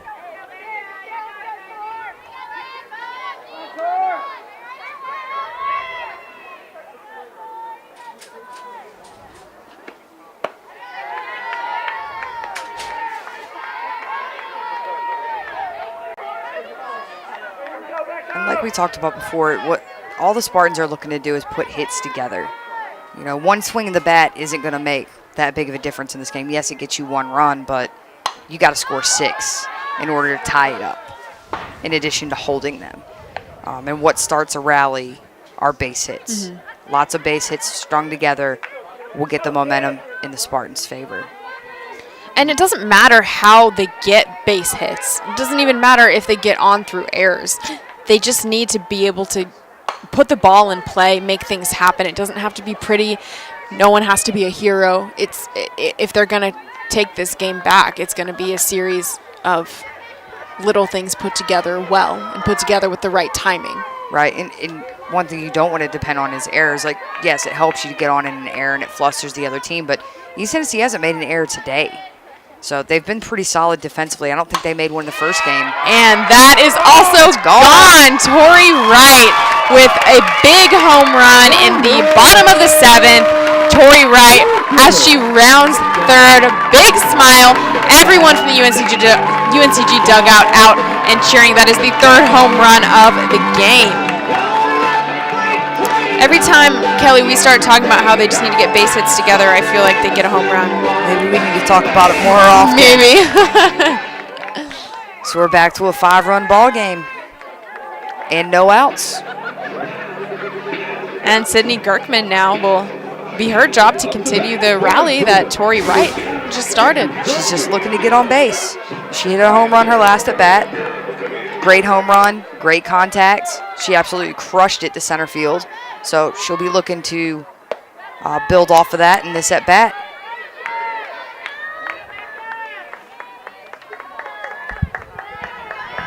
Takes the first pitch for a ball. It was a little bit high up the middle. And takes that one up towards center field and tips off the glove of Johnson. Gerkman able to dive into second, and she gets a double. And that will count for an error. That's going to be scored as an error. But, like we said, it doesn't matter how the Spartans get on base. They just got to get on base. As long as they're on base, put the ball in play. I think I might have put a little broadcaster's curse on them there because I was talking about how they hadn't made any errors today. Well, I mean, you're right. You never can depend on errors, but what you can depend on is putting the ball in play. And knowing that if you do that, things are going to happen. Eventually, you're going to get a break. It was a hard hit ball, too, to center field from Sid, and it was dying, and it started dying really fast. So it wasn't a routine play, but it's definitely a play that should have been made. Well, if it wasn't going to be an error, she either had to charge it more quickly and get a clean catch, or she needed to wait and let it drop in front of her. So Kale now up to bat. 1 ball, 1 strike.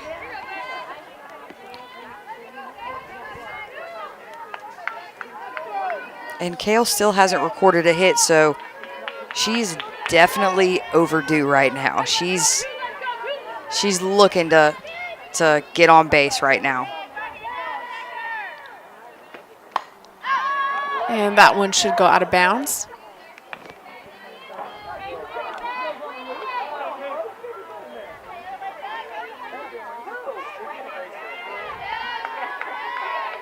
In this situation, if you're Becca Kale, you're not looking to do too much with the ball, just a base hit.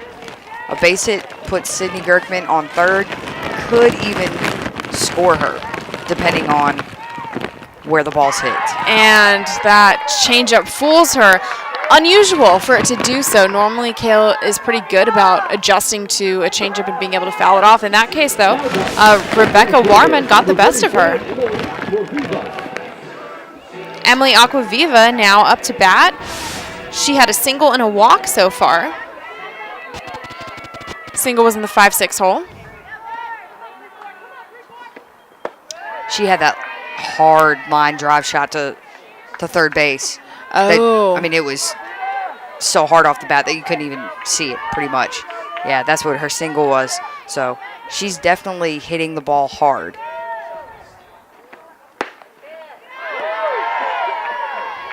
And the Spartans need to work the count and see a lot of pitches at the plate because Warman's having a tough time finding the zone right now.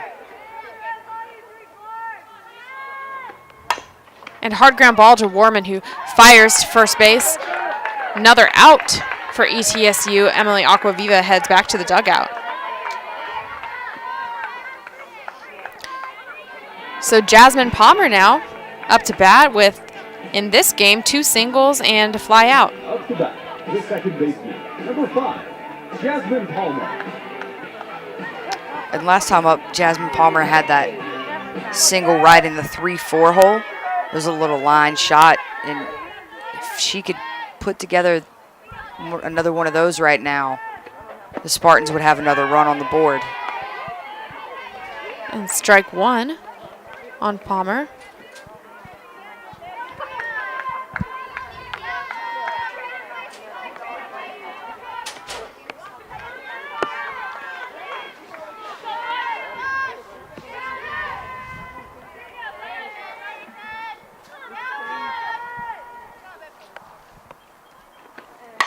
And hard ground ball foul from Palmer. You can tell Palmer wants a hit right now in her body language. She plays so aggressively, and it's fun to watch because you can really just see it in her body posture when she's playing, when she's on the field, when she's batting.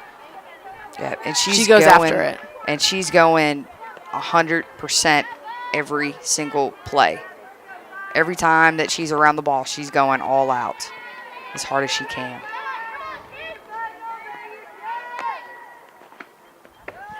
And ball slips past the catcher, so Gerkman able to steal. So now Gerkman on third. Palmer with 1 ball, 2 strikes, 2 outs. In the bottom of the 6th.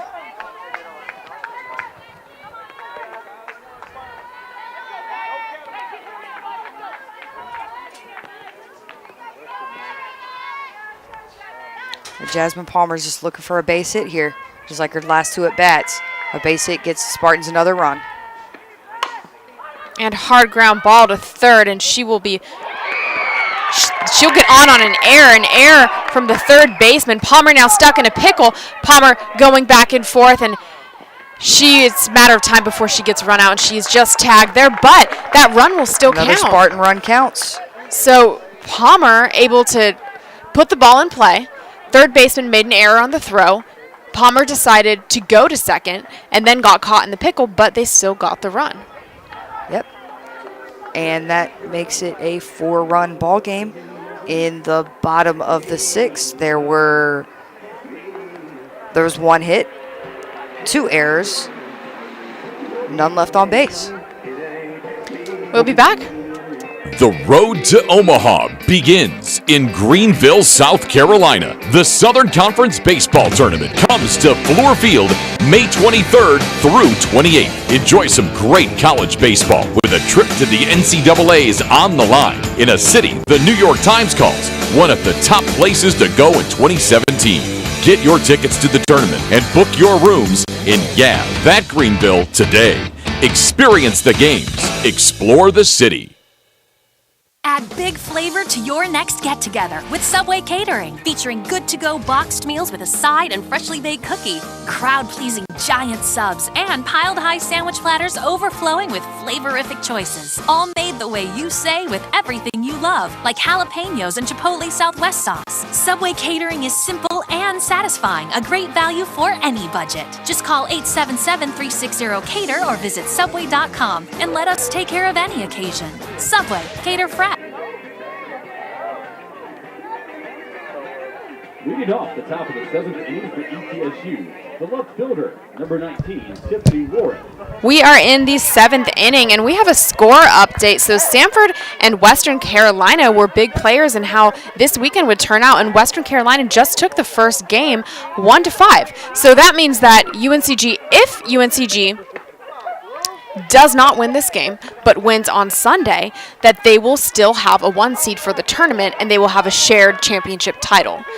Right, However, if UNCG for the regular season, if UNCG is able to come back, win this game, and win the game tomorrow, they will still be all-out champions, and that is a hard shot. Alexis Overdeep almost able to make the out, rolls over, and it just falls out of her glove. But regardless, outstanding effort from Overdeep, even just to get there and get that and keep that ball in front of her. She did a great job on that. I didn't think she was going to keep it in front of her.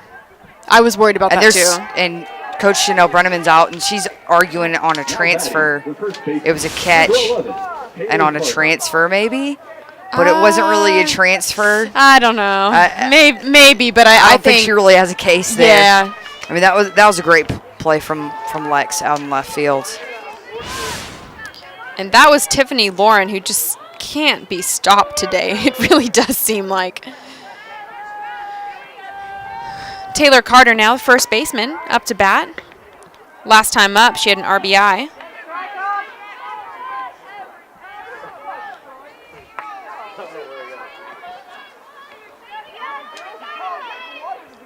That RBI was on a fly out to center, but she's also had a single and a couple ground balls.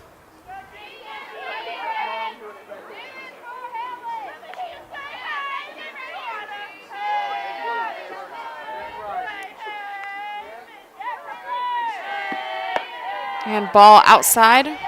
2 balls, 1 strike.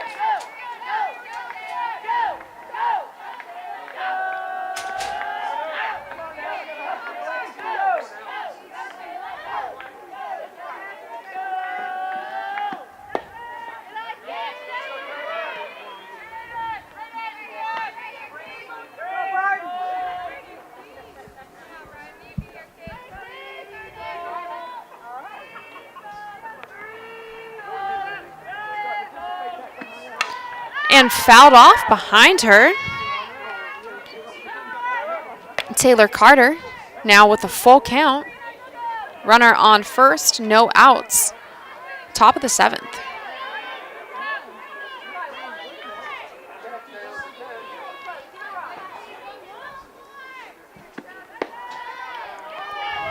And that'll be ball 4. As 2 runners up and 2 batters up and 2 runners now on first and second. And nothing has come easy in this game for UNCG. It certainly hasn't.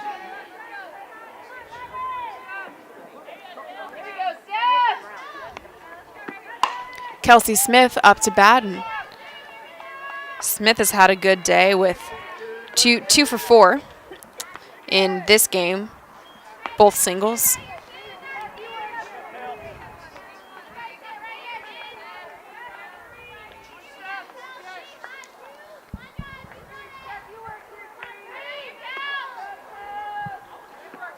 And change up, pretty pitch from Stephanie Bryden, called for a strike this time. I mean, I like what you said, how that pitch getting utilized more frequently is. Yeah, she just needs to stick with it. Yeah. I mean, we've seen a couple that her release point's been a little off and they've gone a little wild, but. And hard ground ball. That could be a Cubbage able to deal with it and almost gets the double pass ball run. Will score on that. And a little bit of confusion almost. I think it was called as a dead ball because it got. So the throw was overthrown. So there was an out on third. Throw was overthrown at first, and then I think they called it a dead ball because it got somewhere in the dugout. So that run does count, right? Yes. And they're just discussing it. Although they're not showing the run on the board yet. And it looks like there will be a base runner for ETSU. Up to bat, the designated player, number 20, Taylor Wright. So there was no.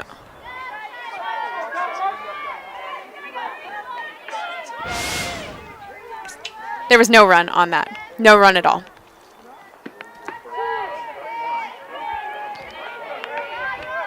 And a strike on Taylor Wright. So the only thing that error is that the only bad thing about that error that happened was the runner advanced from second to third.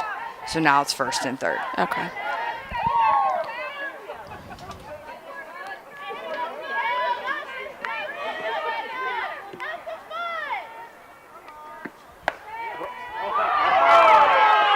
And Stephanie Bryden clearly frustrated with that call, and I'm sure that you can hear the crowd also frustrated. It's a consensus, a little groan of disbelief that she's not getting that call, and you can see it on Bryden's face, and her shoulders just slumped a little bit after that, getting frustrated that she's not getting those corners.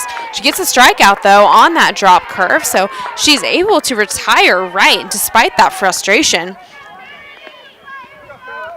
But that has been something that has been aggravating for every pitcher in this game so far, because it's a tight zone, but he has been consistent with it. He has been. It's a fair zone in that it hasn't changed. And his calling it both ways, too. Yes. It's not like it's lopsided one way or the other. And Kylie Toller now, the catcher, up to bat. She's had 2 singles, a fly out, and a strikeout in this game so far.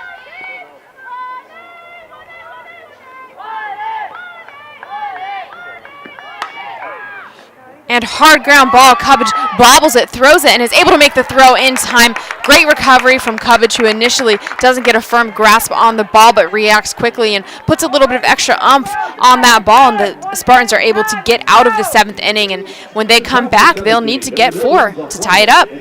No runs on 1 hit, 1 error, and 2 left on base for the top of the 7th.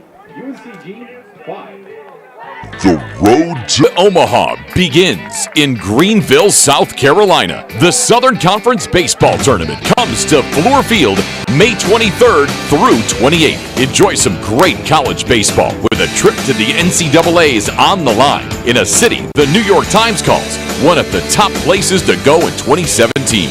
Get your tickets to the tournament and book your rooms in that Greenville today. Experience the games. Explore the city.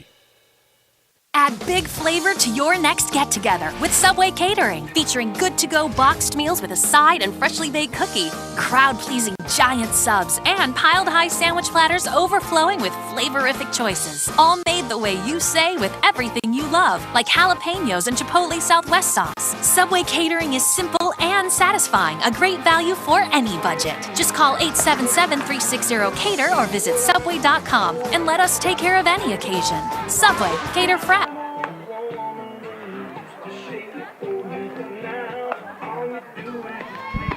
We are in the bottom of the 7th inning, and leading off for the Spartans is Alexis Overdeep. So the Spartans had a hard time in the second game, and I mean, after the second inning, they had an 8-0 deficit, came back, and now it's 9-5. So, I mean, four runs is a very doable feat to do in 1 inning, and we're in a good part of the lineup for that to happen. We are. And Alexis Overdeep, her on-base percentage is .395. So, I mean, that's a fairly decent on-base percentage.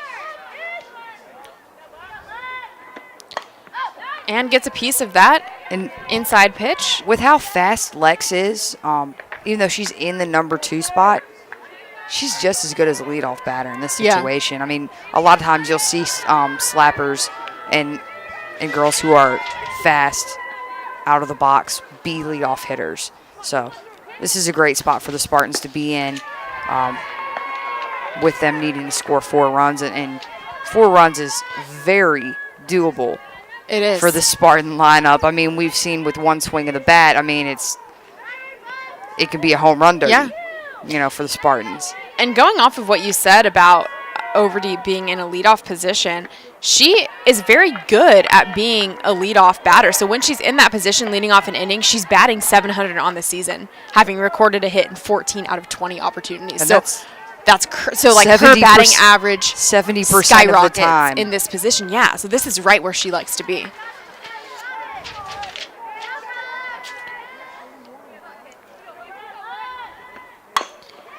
And there she goes, and there's one more. So let's bump that up to 15 of 21.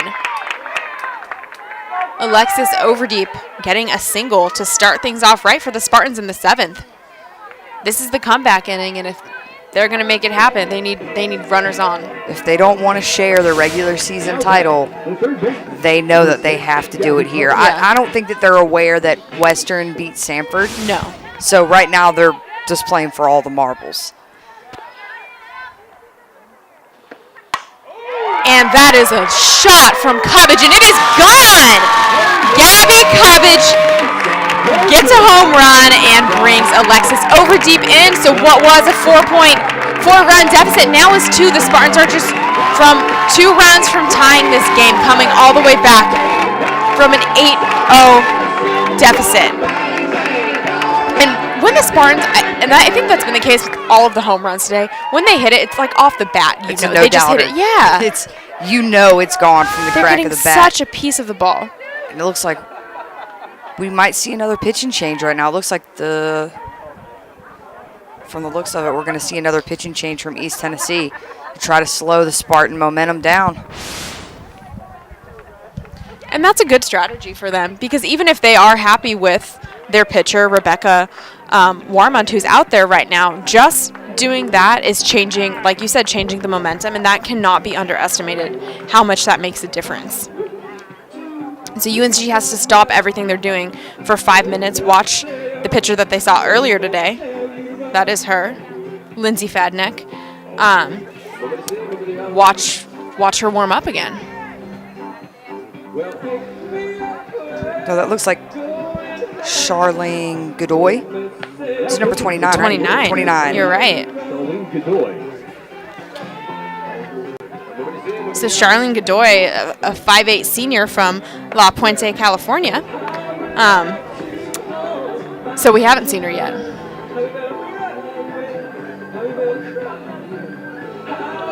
So Marissa Schultes will be up to bat, essentially the leadoff batter, as the bases are cleared and there are no outs.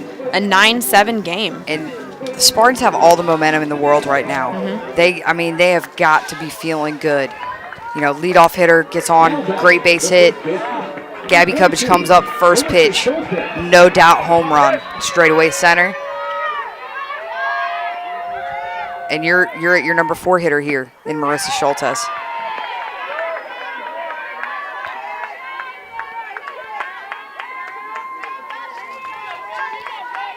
And UNCG doesn't, they don't have the highest batting average as a team. That's what ETSU has. Popped up to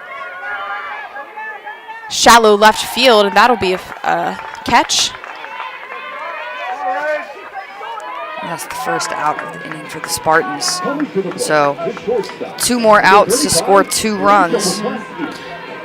So they aren't the best at just getting on base, but they are, like, by far the best at home runs. So they have a lot more power than other teams in the Southern Conference, and that's the type of thing that makes teams do pitching changes. It's hard to say your pitcher's doing well when there's, a couple home runs in within a few innings. East Tennessee has had really short chains on all of their They pitchers. have. I mean, it's like 1 home run and we're changing. Yeah. So, I mean, that's a good strategy, and that's a good way to try to slow down the Spartan hitters, because usually when one person hits a home run, it's contagious for the Spartans. We've seen that happen in our previous broadcast. And fouled off, so 1 ball, 2 strikes on McClaskey.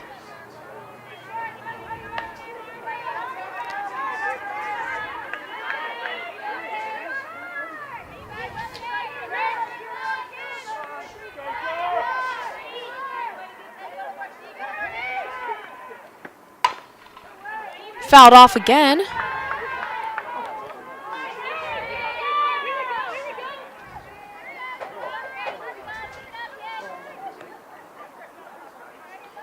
So Charlene Godoy now on the mound. We still really haven't seen very much at all from her, just Schultes and the few pitches from McClaskey. And that looked like a drop ball, but she was able to golf swing it up, and that turns into an out. So the Spartans now with 2 outs. In the bottom of the 7th, they have 1 more out with which to get 2 runs in.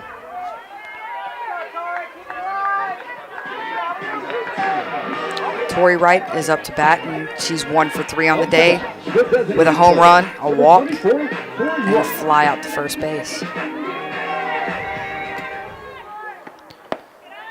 And she takes that pitch as a ball. That's another one of those pitches that with many other umpires might be called a strike, but hasn't been called all day, so can't really hold it against the umpire. It's 1 ball, 1 strike. That one painted on the outside part of the plate from Godoy.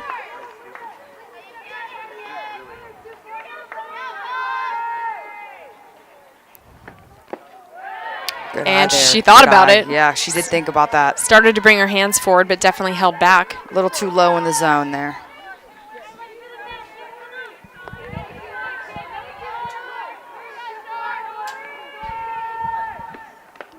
And that one just grazes her elbow, so that's a free base for Tori Wright. And that'll work. That'll work. That puts the tying run in the batter's box right now.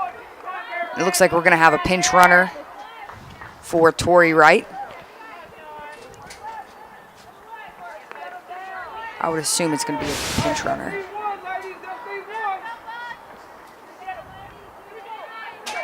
And Bieberly will be running for Tori Wright. Tori Wright talking to Gerkman about what she's seeing from the pitcher, communicating how her ball spins, how it moves, what to expect, where it's placed, giving Gerkman the proper intel to give her every advantage she has, because right now she's the last chance for the Spartans.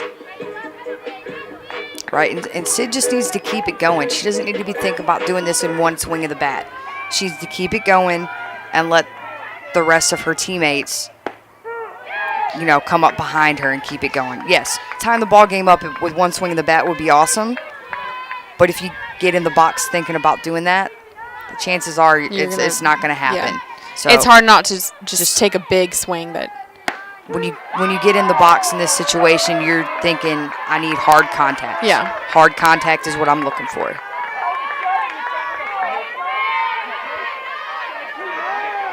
So no balls, 2 strikes. Gerkman protecting, swinging at anything close in the zone. And Charlene Godoy doing a good job of, since she's ahead, changing it up, having it low and outside, making it harder for Gerkman to guess where that ball might be. And fouled off by Gerkman.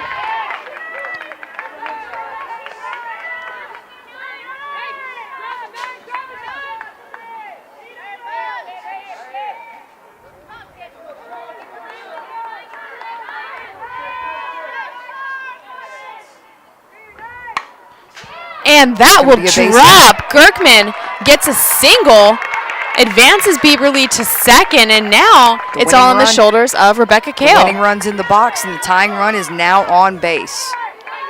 And same thing with Becca here.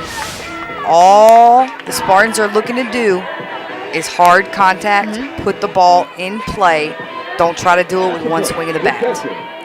If it's pretty, great, but if it's not, who cares? They want to win ball games. They need to get runs across, which means getting people on, however that needs to be done. And Kale, that one is up, and it's going towards left field, and that will end the game. Fly out to left field. Kale just needed a little bit more on that, so... this obviously isn't what the Spartans wanted, but considering how the game started, I think that it's very important how they finished it. Right. The Spartans were down 8-0 going into the bottom of the 4th inning, down 8-0, and they came back. Yeah. So they had a lot of fight. They showed a lot of fight. It was just unfortunate that they got down early. So the Spartans take one today, first one. East Tennessee takes the second one today. We'll see what happens in the third game tomorrow, and we'll have to see what happens in the rest of the Southern Conference to determine ultimately what happens for the seeding of the tournament and the regular season title. But if the Spartans win tomorrow, they can get a number 1 seed, and they can potentially share that title. So good news for the Spartans. They just need to do what they did in the first game. Tomorrow's game is an ESPN3 game, so make sure to check in on ESPN3, not on YouTube and not with us. If you've been listening all day, if you just tuned in, whatever it was, thank you so much for listening. For Kelly Self, I'm Meg Slaga, and we appreciate everyone tuning in.